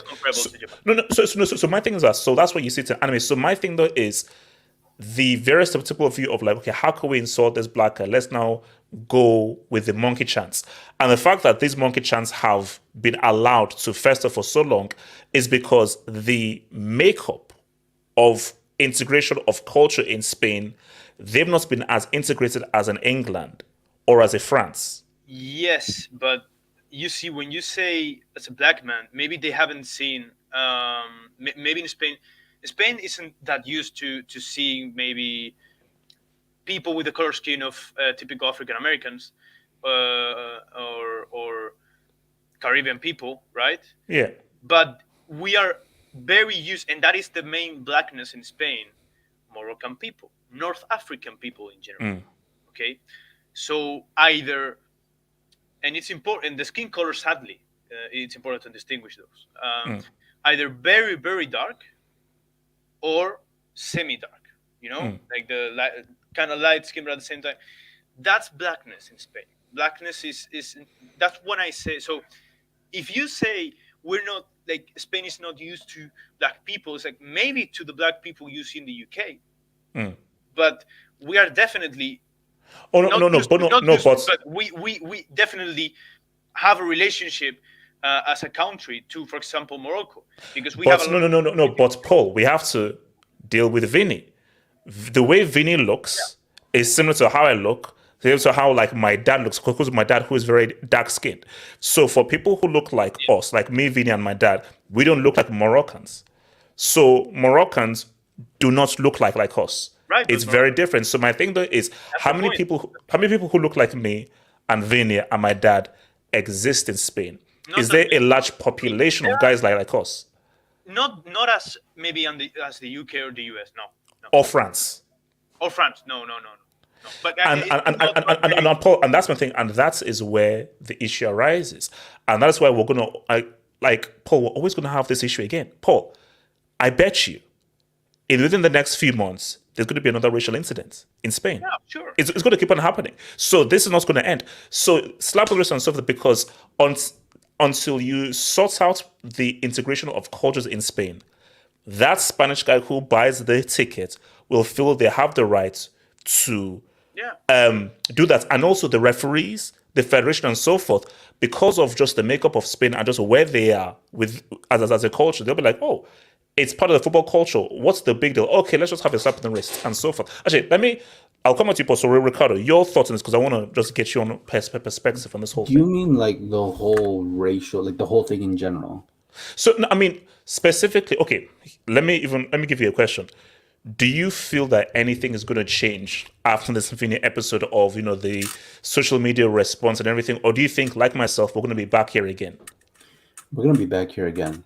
And I'll tell you why. I really want you to hear me out because, mind you, this is a different perspective. You are a black man. Paul is what people will perceive him as white, but he did say he's from the south of Spain, which, if you understand certain things, it's not black and white. Yeah. Me, myself, I'm not black.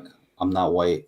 Nobody ever calls me, even though probably genetically, like my ancestors are probably European, but I do have indigenous blood. Also, I'm quarter Japanese. So I see things very, very different the way you see it and Paul sees it, right?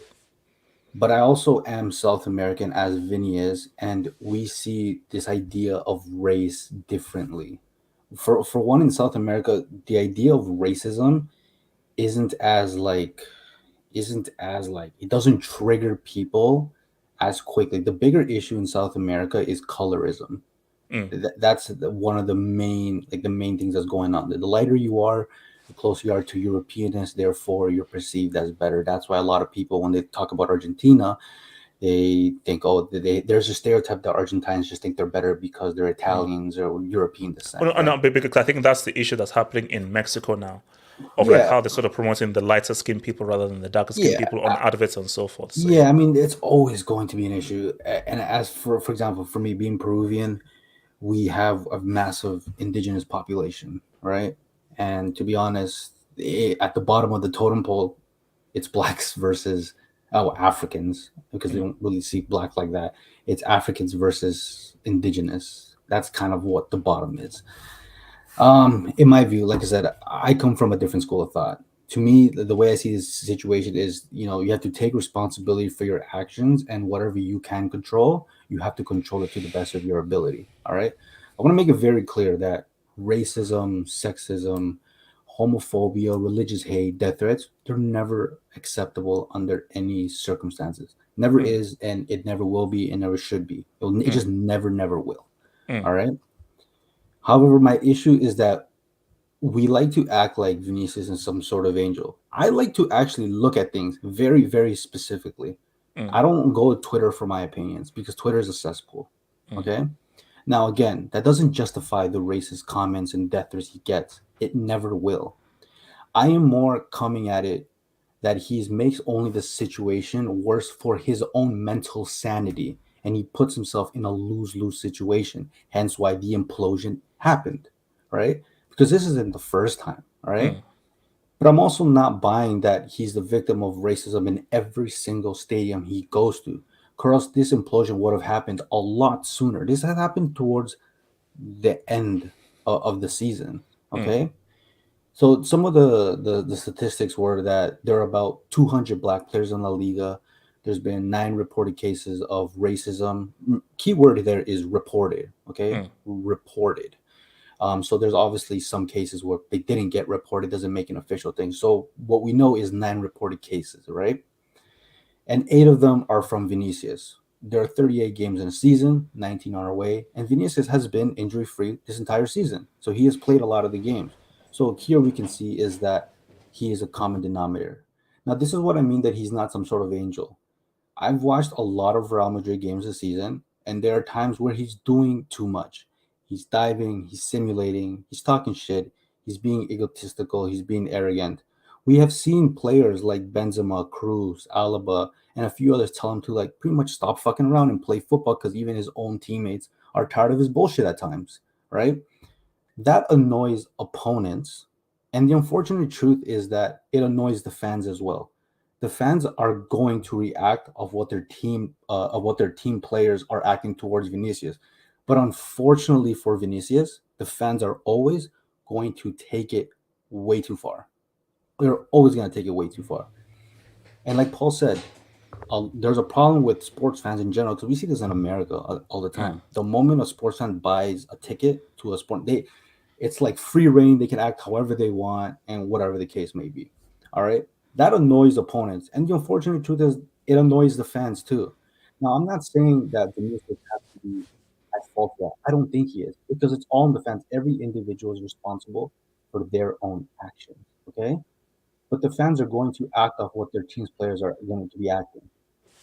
And I can say that even for the players that even ultimately it doesn't matter what fan of a club you are, but because I've seen it with Neymar, racially abused. But he also there's been times throughout the course of a season is that he's being annoying. But that, like I was saying, doesn't justify what the fans are. Now here is my issue. I actually understand why Vinicius is the way he is. He's young, rich, he's very entertaining to watch. He can get away with anything he Wait. Your voice. Yeah. It's gonna give. Maybe check the echo cancellation thing because you keep on going in and out, so we don't lose what you're saying. is it better? Yeah, it should be better. Okay, go for it. Okay. Now here's my issue. I understand why like Vinicius is the way he is. You know, he's young, right? He's also very rich. He's very entertaining. He gets anything he wants, any girl he wants. He plays for Real Madrid. He's one of the best players in the world. Like he has everything in his hand. There's going to be people who envy him and hate him, especially in a country like Spain where a black man has everything any man can want in that country. And unfortunately, the country that he's in is a predominantly a white country. So there is an element of it. He's a standout, and that standout holds everything that those men in those countries want. Now, I'm not criticizing Vinicius for who he is on the pitch. I would encourage him to keep being who he's being. All right. I'm only disappointed of his lack of awareness. He's in a hostile country because of the color of his skin. And when the racist chant starts, there has been cases where he plays into them, and then that gets exponentially worse. And that's where I am I'm scared for him for his mental health. Because that cannot be healthy. I don't care how much money you have, how famous you are. That cannot be good for you. No, I mean, I get where you're going, but my thing though is what Vini is doing is important because I get it. I don't no, because you're like, look at the lay of the land. If you act this way, this is how guys will respond, and you're only going to make things more difficult for yourself. But the whole point is, let's look at this on a macro level. What you've now revealed is that this is 2023. And this is not 1993 or 1983 or 1973. This is 2023. Specifically, post George Floyd and what all that was about. So the fact that because you act a certain way, a whole crowd can now have monkey chants towards you, whatever you say, that's a problem. So basically, so whatever you do, and so which is why, like, by Vini being this way and being antagonistic and actually egging them on, and as you say, making the situation worse, you're actually just revealing the ugliness of Spanish culture, which now the world can now say, like, wait a minute, is there an issue with this country? No, but the thing is, if we're asking now if there's a racial issue in this country, that means we have literally blatantly chose to be ignorant that this country had this issue. There's been several cases of this. No, but Ricardo, but Ricardo, think of it as like webs. We are in the football web.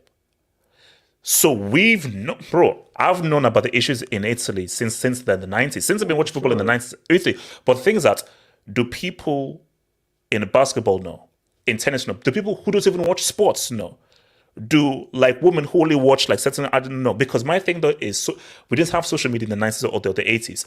Twitter is now bigger than it ever was. So my thing though is that this now translates, gets bigger, and now crosses over to people who don't watch any football whatsoever. So, but is it really though? Because look, I generally don't care about what this means on the football or this. Like, this is something that has occurred several times over. My issue is with Vinicius, not issue, like more so his well-being, because he's going head to head with racist. Everybody knows somebody who's racist, homophobic, Islamophobic. They have an irrational fear or hate towards something they don't even know why they have a hate for. So, and we know people who think like that, regardless of what country you are in. This is what I'm saying. Like, God forbid, one day, hold on, one day, a bunch of really like radical racist people end up hurting him. Because remember, he did, for a lot of people who are going to look at this at the surface level, they're going to see it that he called Spain a racist country. There are very patriotic people in that country, and they're going to associate, oh, that my country is racist, to people who are already racist. Sometimes those people are going to take the most ridiculous measures. And that's what I'm saying, is that unfortunately there's certain realities in this world that we have to operate in, and I think a lot of people are more fixated on creating a utopian world that ultimately will never No, exist. but Ricardo, you're missing my point. Then this is the point that I made on the video, on the podcast. No one is here to solve racism. No one is here to solve racism, but we can solve racism in the stadium.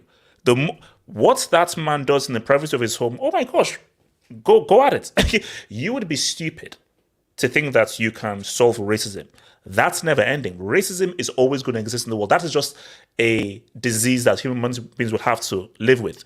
But the issue is this: those fans in that Premier League stadium, when they go home, of course they're racist. Bro, I have been on trains. honestly. It's to say, I've been on trains. I've been in school with fans and stuff that have said the most inexplicable stuff.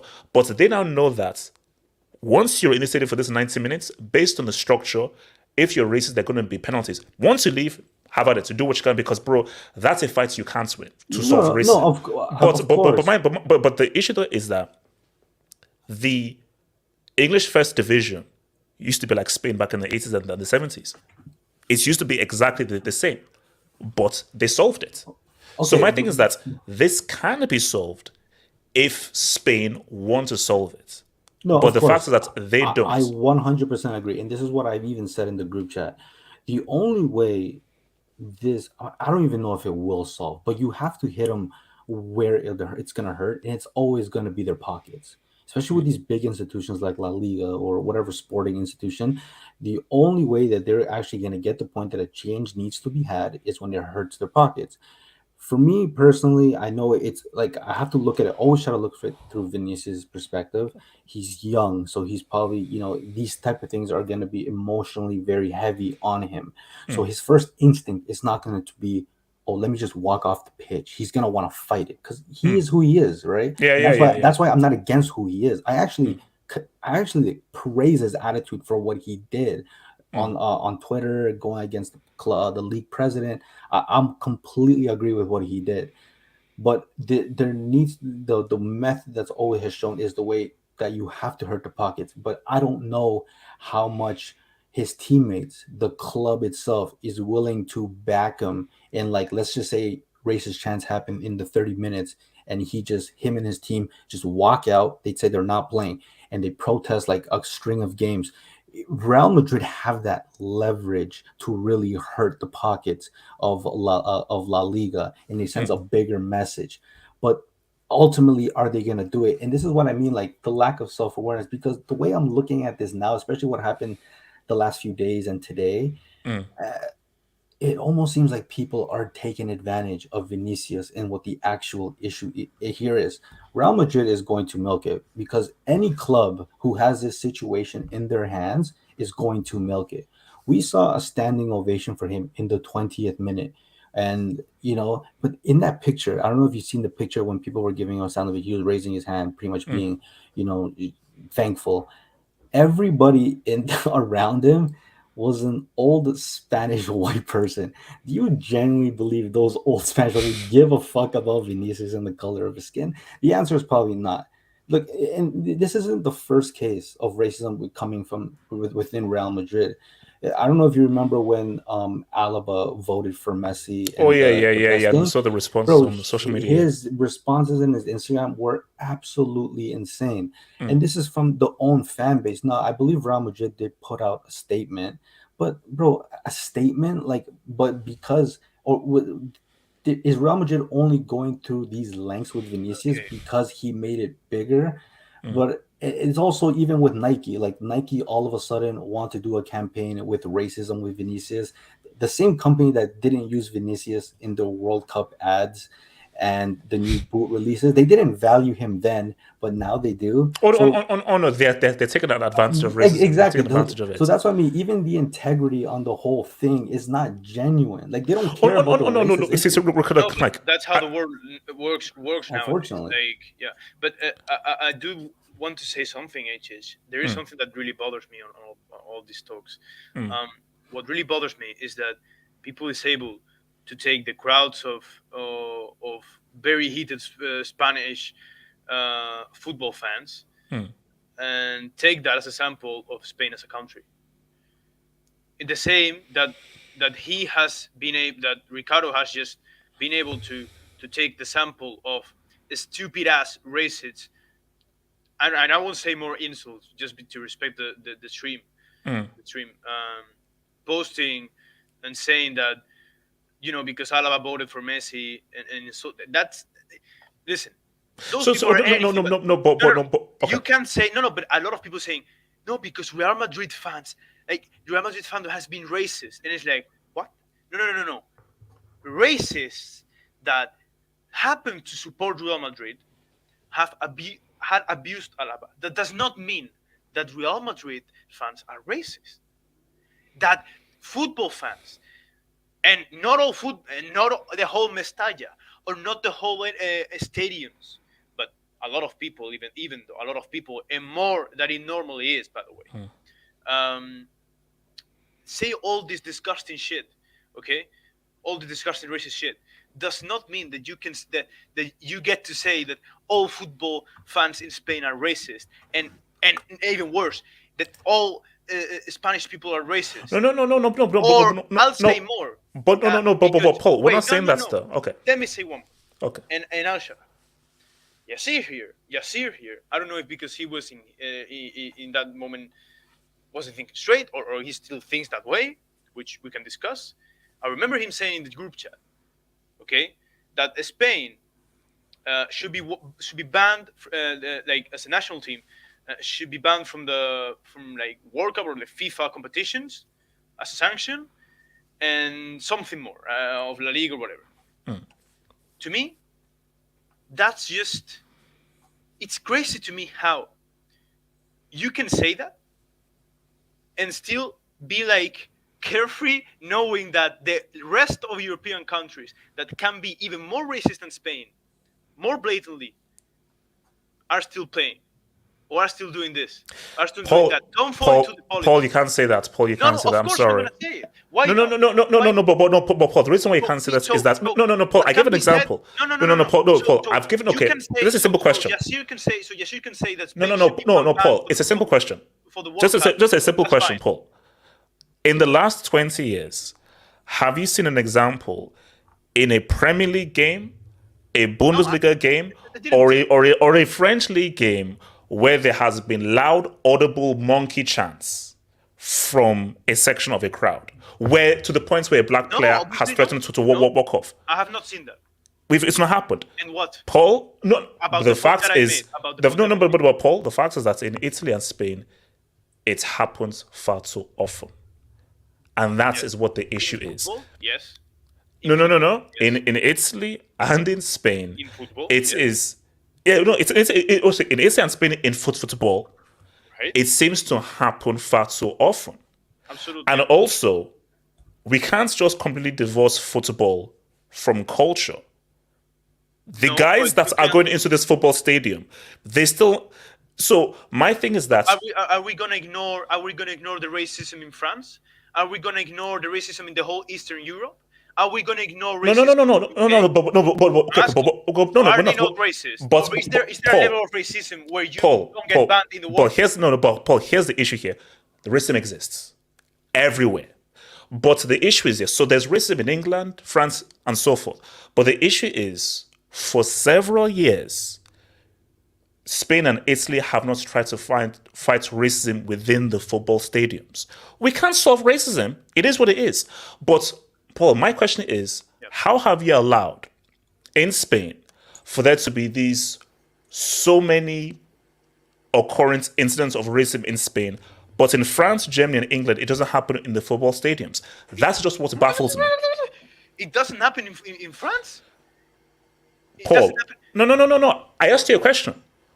In the last 20 years, when was the last time a section of the crowd... all the games. I don't see all the games. No, not to the same level. Not to the same That's what I'm saying. No. Okay, but now I ask you. So it depends on the level, right? Whether Paul, you have... No. I'm asking you.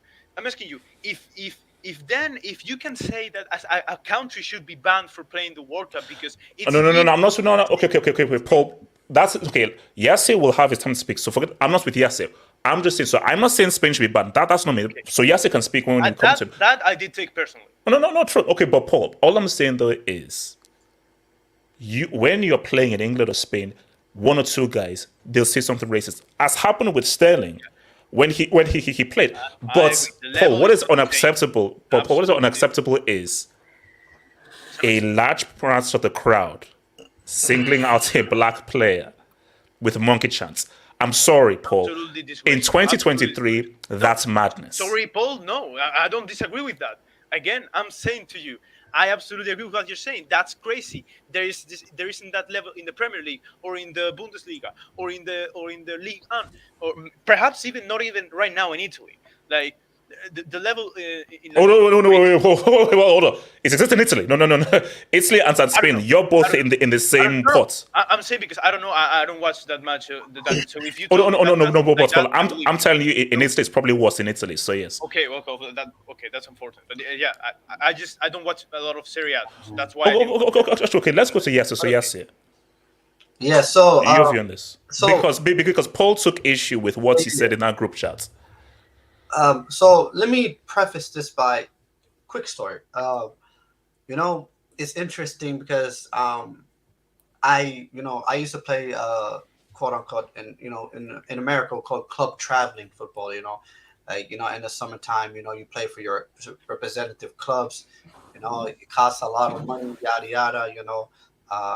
Every city in where I live has their own personal private club. So and it's like a travel. So you travel all around the state, in the state of Minnesota. So the team I was playing on, there was predominantly a lot of people with either black or there was Somali.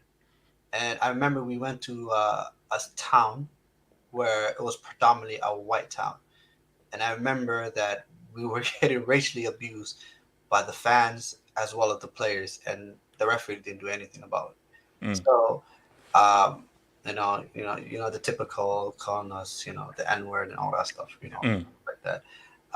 Go back to where you come from, all that good stuff. So, and at that moment, we didn't know what to do because it was kind of a shock because it's like you're in the middle of the game and you just want to play football. So you don't know what to do. So we complained to the ref, but we're away in a town that's predominantly white. Yeah. And we're like, we don't know what to do. We're just going to play football. We're just going to get a leave. So it was not, that happened more often than, you would imagine, you will expect. So, but then now with the scenario of Vinicius, and let me just address what I said in the group chat to Paul. The thing is, like, in that group chat, I said something and I wanted to expand it on, but it was because there was so much I can say. What I meant is FIFA and UEFA they can do something. The extreme end is to do what I said, to ban Spain from the World Cup, ban Spain from the Euros, but they can do something. That of course, like Spanish football to be played in the World Cup is, of course, like everyone would love to see Spanish football. But the thing is, like, there has to be a reaction. There cannot be a notion of there's nothing we can do. So fast forward, what happened? I think it was yesterday. The reports that came out that Valencia got a 5-match partial ban, and they got fined. Something was done, and that's there was, I think, is it 40,000 euros? Yes. So the thing is, like, just to add something, the two guys, especially that were doing like a monkey dance to Vinicius that he pointed to, those were banned for life. Valencia made a statement, banned for life from a stadium. They got a 40,000 fine. Yeah. What the fuck is 40,000? It's Bro, nothing. you see It's what I nothing. mean? You see what I mean? No, it's nothing. But Ricardo, I'm not gonna lie to you. At this moment, I'm not from my perspective, and Oh no. But see, Ricardo, I made that face because it was sort of similar to something from before. But my thing though is, ridiculous. what is now key is that fan being banned for life. So that's whole 40,000. That's a slap on the wrist. My thing is that's okay. That's stadium ban and the whole thing. But my whole thing is that are we going to be back here again? But sorry, yes, continue. So no. For me, when I heard that, I was happy. I'm not gonna lie to you, because at the end of the day, we or everyone, including Vinicius, we wanted something to be done. The fact that Tebas, the La Liga president, came out and said what he said, you're like, Tebas is crazy. So Paul, I apologize if I made you feel any type of way. No, but fine. for me, it was like I just wanted something to be done. It's all about use the powers that you have. Of course, that's extreme, like to ban a whole country. Of course, when you have like Eastern European countries, you have Italy, etc. But it's like you have FIFA, you have a power. UEFA, you have a power. Put pressure on the people that has the power. The Spanish FA, the La Liga, to do something. Oh no, but sorry. I mean, something. I can understand that. I can understand that. But see, something Ricardo said, which was very, very key, and actually, actually steal your points for our podcast that we did. We are partly to blame, and I say we in like parentheses. We've created this monster. We have allowed football culture to fester this of, hey, to get this black player off his game, let's put racism in there. As Paul just said, if I pay my fee, I feel I have the power to be homophobic, to be sexist, to be racist, to go after, to say the more personal damnable things. And we've just said that, it's just part of football culture. That within this 90 minutes and so forth, I can say anything. I can say the most heinous things to offset that player. People ask me that, bro, like, you're near Stamford Bridge, you're nothing. Why didn't you go? I don't like going to football matches because it's toxic. Now, if Nigeria play and I'm with Nigerians and so forth, bro, it is free play, amazing and so forth. But going to a club game and so forth and the kinds of things that people say, I'm like, no, I will not enjoy myself. So the issue is that we've allowed this to be into football culture of being racist and saying racist things. And if you say it's like, oh no, come on, I'm just in football fan mode, which is problematic and which is an issue. Because here's the thing. So it's not audible in the Premier League stadium. I can guarantee you, if a black player messes up, 3 or 4 guys, they're saying something. Mm-hmm. They say something racist. I've been in pubs where a black guy messes up. I can hear a few mutterings from a few guys and so forth. And they always go there. So it has been something that has been very sickly embedded in football culture, which is wild because this is supposed to be the beautiful game. But this whole thing of the toxic nature to go way over the line to insult a player, it's been allowed to fester in football. So did we create this monster and just say, hey, man, it's just part of football culture? Yeah. For me, go ahead, Arnold. Oh no, I was just gonna say no. We definitely did allow this because these racist stuff, homophobic, Islamophobic, whatever phobic or isms that, like, this is all coming from the way we've accepted this from decades before. But now we notice, okay, there's actually more repercussions, harsh repercussions, social media for the things that we say now. But like, I think ultimately, like with all this, is like the one thing that always has bothered me about this. It's like we saw Vinicius get visibly upset in that moment, which by all means he should be. What always felt very weird to me is what about the black players on the home team? Like, how do you not feel equally as bad? Not for Vinicius, like bad about the whole season. Like, how can you represent your team knowing that they're making fun of the other team for the color of the skin, yet you share that same color? And to me, I've always noticed that those home team players, the black ones specifically, for say, because sometimes, it's not only racism, like xenophobia is a massive one too. Obviously, racism is a hotter topic, but I've noticed that as a South American, there's mad xenophobia, especially during the World Cup. There's a lot of xenophobia towards the Asian teams, the South American team. That's one thing I've always noticed a lot. Let me tell Especially you something, Ricardo, just very fast. Spanish is not racist. Spanish is xenophobic. Yeah, I mean, I've never been to Spain, so I don't really know. I but can tell you that would get behind. Spanish is not racist. Spanish is xenophobic. I would get behind. But yeah. And like one of the best examples was I don't really feel much sympathy because the history of Argentina, blah blah blah. But for example, the Netherlands and the Argentina game, right? The media was mad xenophobic towards South American. What was the idea? The Europeans are the model professionals; they will never do this. But the South Americans, typical dirty South Americans, they always play dirty this way. It is what it is. But to me, it's like how can players what's Kluivert's son's name? Jordan.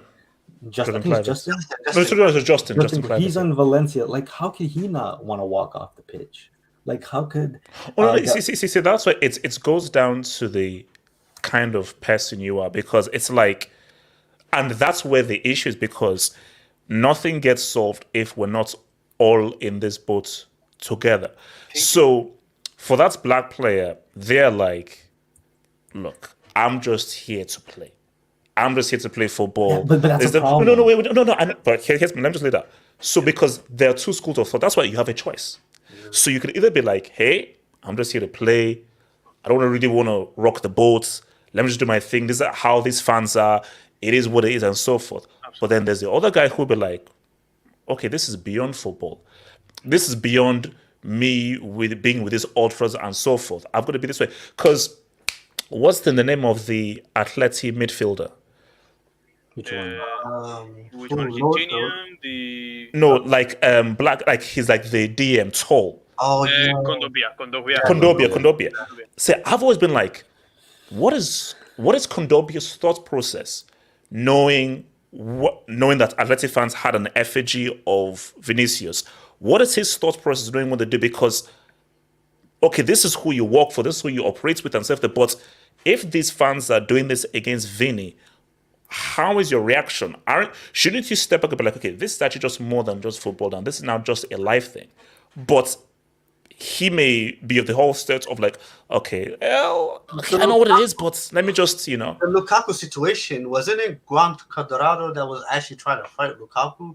Because Lukaku was shushing the whole situation when Lukaku was shushing. The Juve crowd. Yeah, and then Cuadrado was like got involved in all that stuff and telling him why. I'm sorry. No, guys, I'll come to your dubs very soon, and this goes to the whole thing of provoking.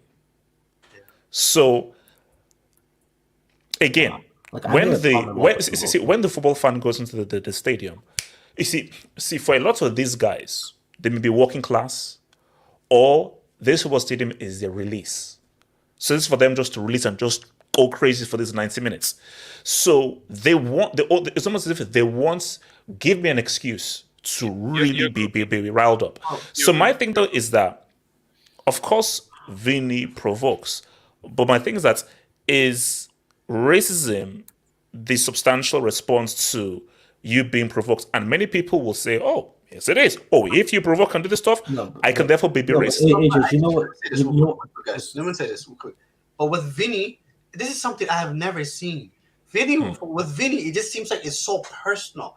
Like the stuff that's happened to Vini, I'm like shocked, and it's like time after time. But see, yes, how could do the math. How could you be shocked? First of all, look at what Vini looks like. Wait. Hold up. Do the math. What Vini looks like, how Vini acts, he's actually really, really good. But his evolution for me is the key context. Yeah, no, but once you now put all these things together, for that particular kind of a fan, it's a powder keg. It's a powder keg. Because my thing though is that, because again, people still provoke. Eto didn't provoke anybody when he walked off with Ronaldinho, and people were trying to keep him on. Eto was just being Eto. Remember Dani Alves, where they threw the banana skin and he basically picked up and basically ate it and so forth. So it's not even like a provoke thing. So which is why, for the whole Vini thing, it's particular. Because, this guy, he's actually fighting back. He's actually wants to combat us, and that even makes it Right, even more. hitting the nail on the head. You know what I think? I mean, yeah, the personality has something to do with it, but I think it's what we said earlier. It's that he's kind of an anomaly in that situation where black there isn't a large African descent or strong like actual black skin Yeah, color in Spain as much, and but I can actually understand like why those situations happen, and I think it's very obvious. Yeah, I can relate a lot to myself. For example, I grew up in an area with a lot of Southeast Asians, a lot of the Caribbean people, right? I'm really like the only Hispanic person in my area. When you stand out apart from everybody, the go-to insult is always going to be what stands out. oh yeah, Well, I mean, so me growing up like by the own minority, like I didn't grow up around white people. I was called a dirty Mexican, an illegal immigrant. Like I'm not even Mexican. no, But for Vinicius, it's like, well, how do we get under this guy's skin? Mm. So I see it as like it's so obvious how they're gonna get under his skin. They're just gonna make fun of the color of his skin Mm. because it's the one thing that he's gonna feel alone. So Yeah. I mean, No, because you're like, okay, what is the worst that could do? So let me just quickly some dubs and I'll come back to you guys. So, from your boy, Wing, Vini receives abuse the most because racists see him as the biggest threat. We're not NPCs. I'm too top boss to be like, yo, I know who is who now.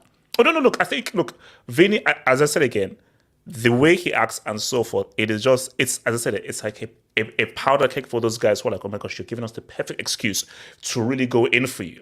Because it's one thing where you can just attack the black player who doesn't really say anything. But the black player who now actually wants to annoy you and piss you off, oh my gosh, which is what makes Vini so beautiful. What makes it so perfect. Dungo Kamal. The difference is that no one in the USA in general would think it's okay to use the N-word or monkey chants while mad at an opposing team's player. You see, this is what I said this first experiment. So imagine if, let's say, in the NBA, because I know obviously, yeah, so you live in America. So imagine if in the NBA, like they could just monkey chants towards Kobe, LeBron, Kawhi, and so forth. Like that could never happen. but then again, look at America's history. America have had such a storied history and so forth. It's very hard for something like that to happen on a frequency basis. If it was to happen, there'd be such a big deal. There'll be so much commentary. There'll be TV station analysis that it could never happen again because it would be such a big deal. The issue that is in Italy and Spain, when it happens, there isn't like a real reflection of, man, do you see what has happened and so forth? Let's bring guys to really talk about, so how did this happen? So it'll happen, oh, yeah, all right, it's bad. We'll go back here again. Clippers' former owner. Sterling. Sterling said some derogatory and racist things about Magic Johnson. Magic Johnson, yeah. And he was forced to sell his club. Yeah. He was forced to sell the Clippers. But the thing is, like, with the NBA, is different because there's predominantly it's like there's more black players predominantly, so they can put that. They also have the voice, and I think what Vini is doing. That's why it was so powerful. Like, I'm not gonna lie to you, I feel like in a way this is a very in a way historical moment. Because I'm not gonna lie. Is it? Is it? No. Yes. No, it's not. I don't know. Yes. No. Because wasn't this when what was it when like it was Neymar dance Vini dance? Did we have the same kind of reaction? No. But listen, this got. I swear this is like deja vu, bro. That was more of a cultural xenophobic issue. No, but this was different because why this was so different, because this one. I genuinely feel like not only did it shook Spain, it shook the world. Like this, everyone was like, nah, something had to be done. Vini was going head to head against La Liga. Like, I think I was listening to what Sid Law said. Sid Law said, like, bro, this guy brought the Spanish FA and La Liga together, and the Tebas together, and they were beefing. He brought them together. They sat down. They made this decision. Like, what Vini was doing, bro, is actually like what Vini actually did is crazy, because Vini actually shook the table. Vini actually said, listen, something has to be done. Like it did, like to the point that we're still talking about it right now, bro. We're Oh still well, you see. Okay, so let me hear. So Albert Cardenas, 6-point deduction for racism. I would love it. I would love it. I would love It's it. you have Relic to. Valencia. Basically, you'd have to. No, look. It's basically put it. Okay, this is what I always say. If people really cared about the issue, we would have the issue eradicated. I think the issue is that people don't care enough about the issue. If people really cared enough about the issue, those guys in power, then stuff like this would happen. You know what it is? It's always about having the moral high ground. So in that moment when the topic is hot, actually looking like you care makes you look significantly better. But ultimately, do they actually care? No, because No. No, they didn't. Obviously, they're not like, oh my god, oh no, Vinicius. No, they're like, okay, we have to capitalize on this. On this. Yeah. We have to just capitalize right the way because first, guys, we are going to be back here in the next few months. No, for sure. But like, yes, you see that this has been changed. Yes, I swear to you, take a bet with me. Next few months, we're going to be back here discussing this. The thing is that Nike is the best example of like they were about to break the contract. Your PR move, like, come on, man. The opportunities.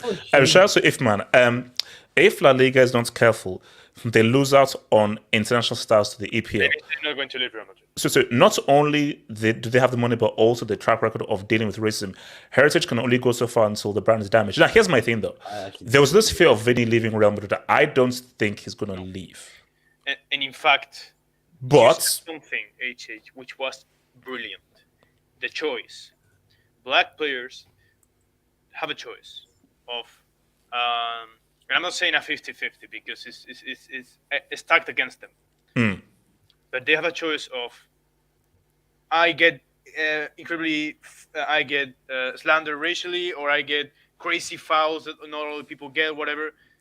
I can shut up and keep playing. I can basically, even though it sounds bad, I can be submissive to the hostile environment, or I can answer back. That's the choice. If you answer back, as Ricardo says, it's gonna probably damage your mental health care in the long run. But you will be the first one to bang in the door. And I personally think that Vinicius has made that choice. Vinicius knows that. Vinicius knows that he could probably play more calm in that sense if he just endured it and then just whatever. And he would slowly calm down. But I think he consciously chooses not to.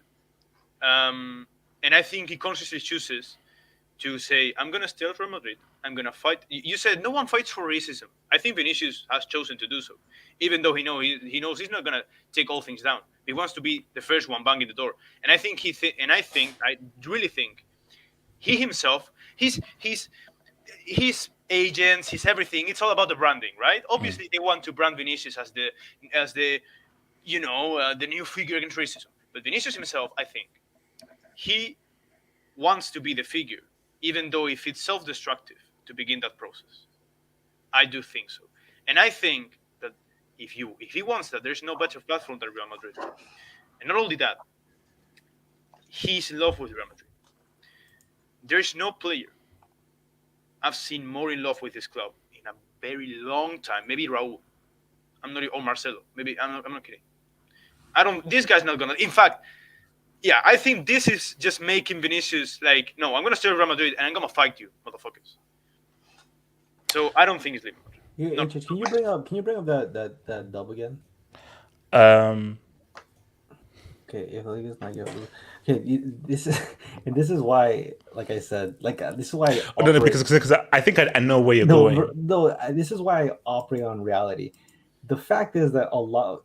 When we talk about international stars, and also like South America, Spain, Do you genuinely think a fucking kid out of Brazil or Argentina who's seen the worst levels of poverty, at that moment they have a contract from these big European clubs, they're going to be sitting down and thinking, do I give up all this money and the potential I have at like generational wealth just because they're racist towards it? Bro, like it's not as easy as they're gonna lose. They're not, bro. Some of these people in South America are trying to get out of poverty, and this is their only ticket.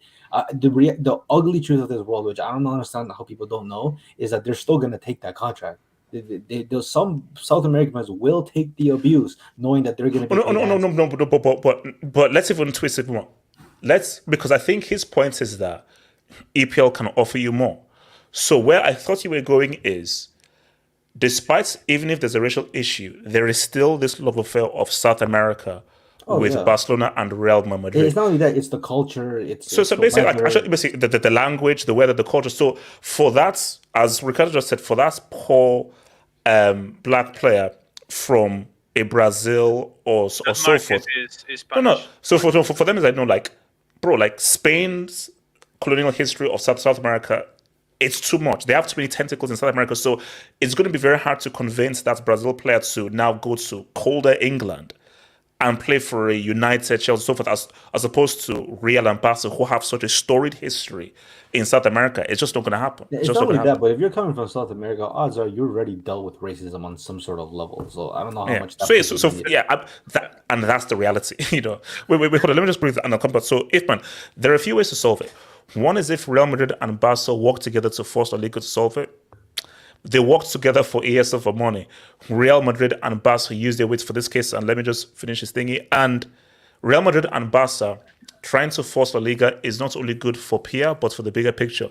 They know the EPL has too much money to compete with, but they don't want to lose stars over racism on top of that. But again, this goes back to the point that Ricardo says. You are not stopping that top South American star from going to Barca or Real Madrid. It is embedded. So, and I think, again, as Ricardo just said, they've probably already dealt with the racism in Brazil, in Peru, in Argentina. And for a lot of these guys, remember, a lot of these guys are not all like Vini. So for some of these guys, they're going to be like, and this sounds horrible and bad, but this is reality. Hey, man, it is what it is. So they're like, fine, it's fine. So, and that's just the unfortunate reality. It might affect. Here's the thing: it might not. I don't think it's going to affect a lot of players that are talented enough or special enough to go to Real Madrid. Real Madrid. We're talking about Real Los Blancos. Yeah. Come on, man. This is a legendary stuff we're talking about.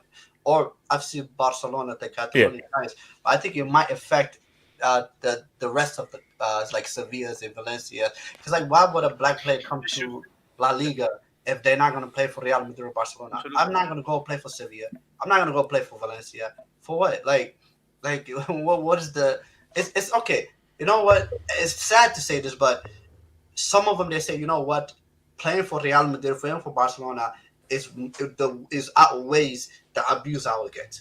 Like I can like. Oh yeah. Because no. But you have to understand, like, not every black person is like Vini. That not every black person doesn't get affected by racism. People react differently. So there are guys like Vini who I'm going to confront it, but the other guys who are like, it's hot and everything, but I'm just going to internalize it and so forth, put my head down and just play through it. And that's my thing. So it's like, now that's not me and so forth, but I have known, I know that there are black people that I know that who wouldn't take the Vini route. So it's what it is. So David T, ban the entire section, find them, then donate the money. Do you know what I always ask? So that's 40,000. Where does that go to? So that's 40,000, which I think invites. Where does that money actually go? Because surely it should go to some kind of anti-racism fund or organization. No, to be honest, it goes to Tebas. Oh, so just This is fine. It's a fine. This guy's like, yeah, Vini, keep cooking. Okay, actually, no, Ricardo. I think this gets through. So I think we need you on this, Ricardo. So Albert Cardenas, my Peruvian mom on Spain. Where's all our gold? The misconception about Spain exists already. Vini's situation doesn't help, but I like you, Paul. Okay, can you please explain this, Ricardo? Okay, it's like what I said earlier. It's like there's different colorism and then the actual race issue. But I think generally the one thing like a lot of South America, Latin America can unite on is that they hate Europeans, specifically the Spanish and the Portuguese. But specifically in Peru, like Albert said, because of the history with the Incas, we're very prideful on our heritage and stuff like that. History hasn't been kind in terms of Spain and Peru. So it is a common joke, but Yeah, it is what it is. No, but yeah, the goal thing is it's kind of a meme. I don't know in South here it's kind of like a meme, a banter. The Spanish people take. But I don't know there, but here we take it like in a good way. Like I mean, I know there are some people that are serious. Like No, there's people like that. Trust me. Like, yeah. you take it But, too like, far. I know people. I am very friends with people in Mexico. But yeah. Actually, let me so if man, the option is FIFA and UEFA takes action. UEFA went all out to stop the ESL. Imagine if they put their energy to stop racism instead of the useless just say no to racism campaign. Spain government can do. Look, my thing is that they're not going to pull their weight because the whole ESL thing, that was like, oh, this is really hurting our brand. Racism and stuff is like, if it's not harming a brand, okay, we're fine. ESL was the direct competition to UEFA. Yes. So of course you're going to fight that. It's the money. If you touch the money, if you mess with the money, things happen. Now, but Real Madrid, there was a previous dub, the one that had two parts. Real Madrid is forcing it. Real Madrid is actually going to war against with this thing, and is going to support Vinicius on this.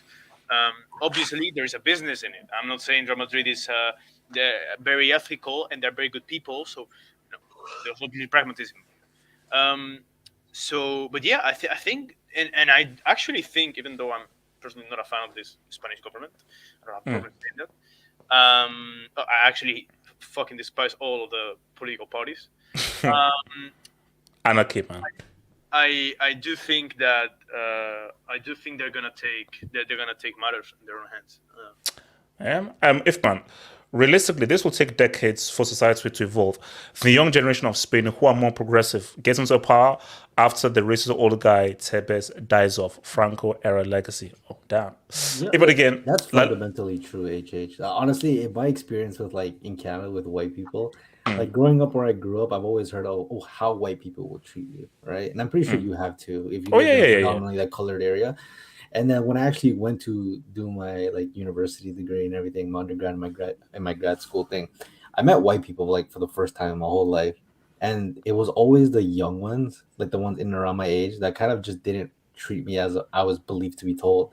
So it's kind of like that. I've always believed that, like, unfortunately, these situations that we have now, they will never get better until that generation of people. For sure. No. See, my thing though is you're always going to get stuff seeping through, but I think this current younger generation who really grew up with social media, I think this could be a real tipping point.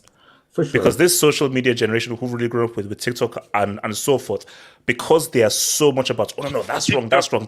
Generation. You know, this is the TikTokers, man. If man, La Liga lost Messi, CR7, Neymar, and so on.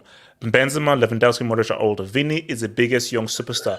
If he leaves for the EPL, which is not going to happen, no, that will damage the La Liga brand and might set a precedent. La Liga will then take it seriously if they will lose out future stars over this. Also, if USA, Brazil, and Africa may not buy TV rights for a toxic brand until they pay for the EAPL top brand. You see, if man, the reality is this. Yeah. Who knows what Endrick is going to be? Endrick could be the next big thing. If Endrick isn't the next big thing, there's going to be another dude coming through either for Bas. But see, the conveyor belt will never stop. If I remember about the player. It's like South America, from beginning of time, has always been a conveyor belt of giving us the best players in history. So Barca and Real Madrid are going to get another outstanding superstar that's going to be one of the best players in the world. Let's be honest, if they lose Vinicius, you know who's going to go there? It's going to be Mbappe, and that's going to be their next phase. So now total chance now. Oh. It's not even about the players anymore. It's just the money. The matter is the money. So if brands will stop cooperating with the Liga and branding with the Liga, or with Madrid or for whatever, because of these issues, then things are going to change. I can assure you. So it's a matter of money. It's a matter of money. Shout out to Wing. Key Barkley is a racism merchant. Boo him. Or I don't know who Key Barkley is. So don't come out. Actually, enduring racism can be worse from a mental perspective. 1000% yes. This is what I've been saying for Vini's sanity. Yeah. So fighting the issue could be better for Vini's mental health. The contrary, Ricardo, please. No. Trust me. No, I actually don't think. I'm sorry. Yeah, 100%. Like, maybe see if you just. Which is why, do you know what people always say in England? People say, like, in England, you can actually go crazy. because it's the racism in England. It's like so subliminal. It's subtle, right? Yeah, it's very because English people are very conservative. English people are not extroverts. So because you get all this small passive aggressive stuff and so forth, people can be like, well, there's no racism in England, but it's so hidden and so subtle that you can actually go crazy living as a black guy in England, which is the mad thing. Dr. Yasir Luther. Okay. Oh, you're crazy. So, You're lying. Solidly built, enduring strength. I'm a brick. Okay, you know what? Let's just know. JJ Bridge. Paul is a good guy. He looks like the professor from Money Heist. Because my thing is that I'm not actually seeing it, but they keep showing that guy. The professor that goes like this. Yeah, with the glasses. Yeah. You don't look like him. Oh, shout out to what David C. A great panel with experiences on this as well. Oh no. My panel is amazing. These guys are awesome, man. So look, man. I mean, look. I said this was a good convo, man. You know, and I think that and what I liked about this is that everybody had their thoughts. But does anybody have any final thoughts before we sort of round this off? Any kind of like final? No, I just want to say. Yes, and then Paul. Yes. I think someone said this on a different, and I think someone here said as well. I mean, with I feel like it is a generational thing now at this moment, and hopefully, and this is my assumption, is like, and when as time goes, as the previous generation unfortunately passes away, I think you're gonna see a change because I feel like it's very difficult to tell old stubborn men to change. They won't never change. Like Tebas, the guy I just looked it up. He's 6 years old. He was born in 1962. Yeah, nice. No, he does not change. He's not changing. The guy is not going to change. The guy simply will not. His mindset will not change. So. Yeah, no, even before I go to Paul, is that look, I just think out of just like my reaction, my thing will always be like, man, Spain is racist. But it's like, I look at a guy like Daniel Jones Ortega, who you guys know in the stream, and of course like Paul. So whenever I say this, I think of guys like Daniel Jones Ortega and Paul, who are like, no, these are super nice guys, are super decent guys who I can't lump in with the flipping morons and the idiots out there. It's like, I admit, people say Nigeria is an extremely arrogant country. Of course, Nigeria is an arrogant country, and Nigerians on average are extremely arrogant. I'm not. I'm the most opposite of arrogance you'll ever meet. Yeah, but right. if people come to me and say that Nigeria arrogance, I'm like, what can I say? Because most are. I'm not, but most are, and so forth. Look, if I remove the shades, I'm a completely different guy. With the shades, I just have to be. This is my alter ego. It's my alter ego, man. So, Paul, I'll give you the last word. Paul, talk to me. Yeah, just two short things. So first, that just to add a hopeful note to this, I do think that Spain, about the generational thing, Spain, I'm going to put an example. In terms of treatment of LGBTQ community, okay, it's one of the most progressive countries in the world. Just as an example, like there is the mentality of and Spain is a historically is a historically, if you see political movements of left and everything, like it's one of the strongest countries with that history. So listen, Spain, we do a lot of winbacks, we do a lot of things, but I can assure you that the next generations are very progressive. In some aspects, too much for me, but that's my own opinion. On other aspects, I'm saying. So yeah. Oh, wow. Okay, I think on other aspects. Yeah. Racism, I hope, and I know and I trust that, and I want you guys to know that I do trust in my generation. Having said that, just because this at the end of the day, this is the bit of Vinicius, and I kind of said this in all the streams, but like Vinicius is not insulted because of his race. Let me put this way. You have three parts. You have the cause, you have the way of doing it, and you have the consequence. Now, racism is not the cause. The cause is either anti-Madridism or just pure gels, like just rabia. How would you say Ricardo? Rabia, like it's between jealousy and It's rage. envy. Probably Or envy. Yeah, it's in between envy and being angry, But racism is the way of doing it. So like, because I hate you, I don't hate you because you're black. I hate you because you're too good. Or I hate you because you do this gesture, or you do this, or you do that. I'm gonna And then go to racism to sort of exactly. I'm gonna put in use my envy. anything at my disposal to hurt you. Mm. And it's like I'm John Wick, right? And I have all this wall of AK-47s, of any gun, and I choose this one, right? I don't choose this. I choose this one, even though this might be banned for war laws. Okay, why? Because I'm gonna choose the one that hurts you the most, and I don't care about anything else because you're my rival. That's how I see it, and the consequence obviously is hurt to Vinicius and his game and everything. So yeah, that's my thought. And Thank you for having me, Mr. I don't know for Dr. Yes, racism, a colorless created in a vibrant, world. All right. So, that was a good discussion, man. So, guys, look, man, I want to thank your boy Ricardo, your boy Yasser, and your boy Paul, man. No, Bensi, my guy, it's still racism. I'm not saying it's not racism. I'm saying it is racism. It's not the cause. It's the way of doing it. It's racism. I don't want to be. It's racist. No. Yeah, we can. So look. As I said, this was a good convo, really good convo, man. So shout out to my guys, Ricardo, Yasser, Paul. Remember, guys, I might put this. Actually, I might put this on the podcast. I think this will be good to be put on a podcast to listen back on and everything. It will be good for us to listen. So I'll probably put this on the podcast on Spotify. Mr. Hope, who do you think sir. is the next player to get racially abused? And guys, we are done here. Peace out. Stay true and stay real. Ricardo, you're a effing moron, man.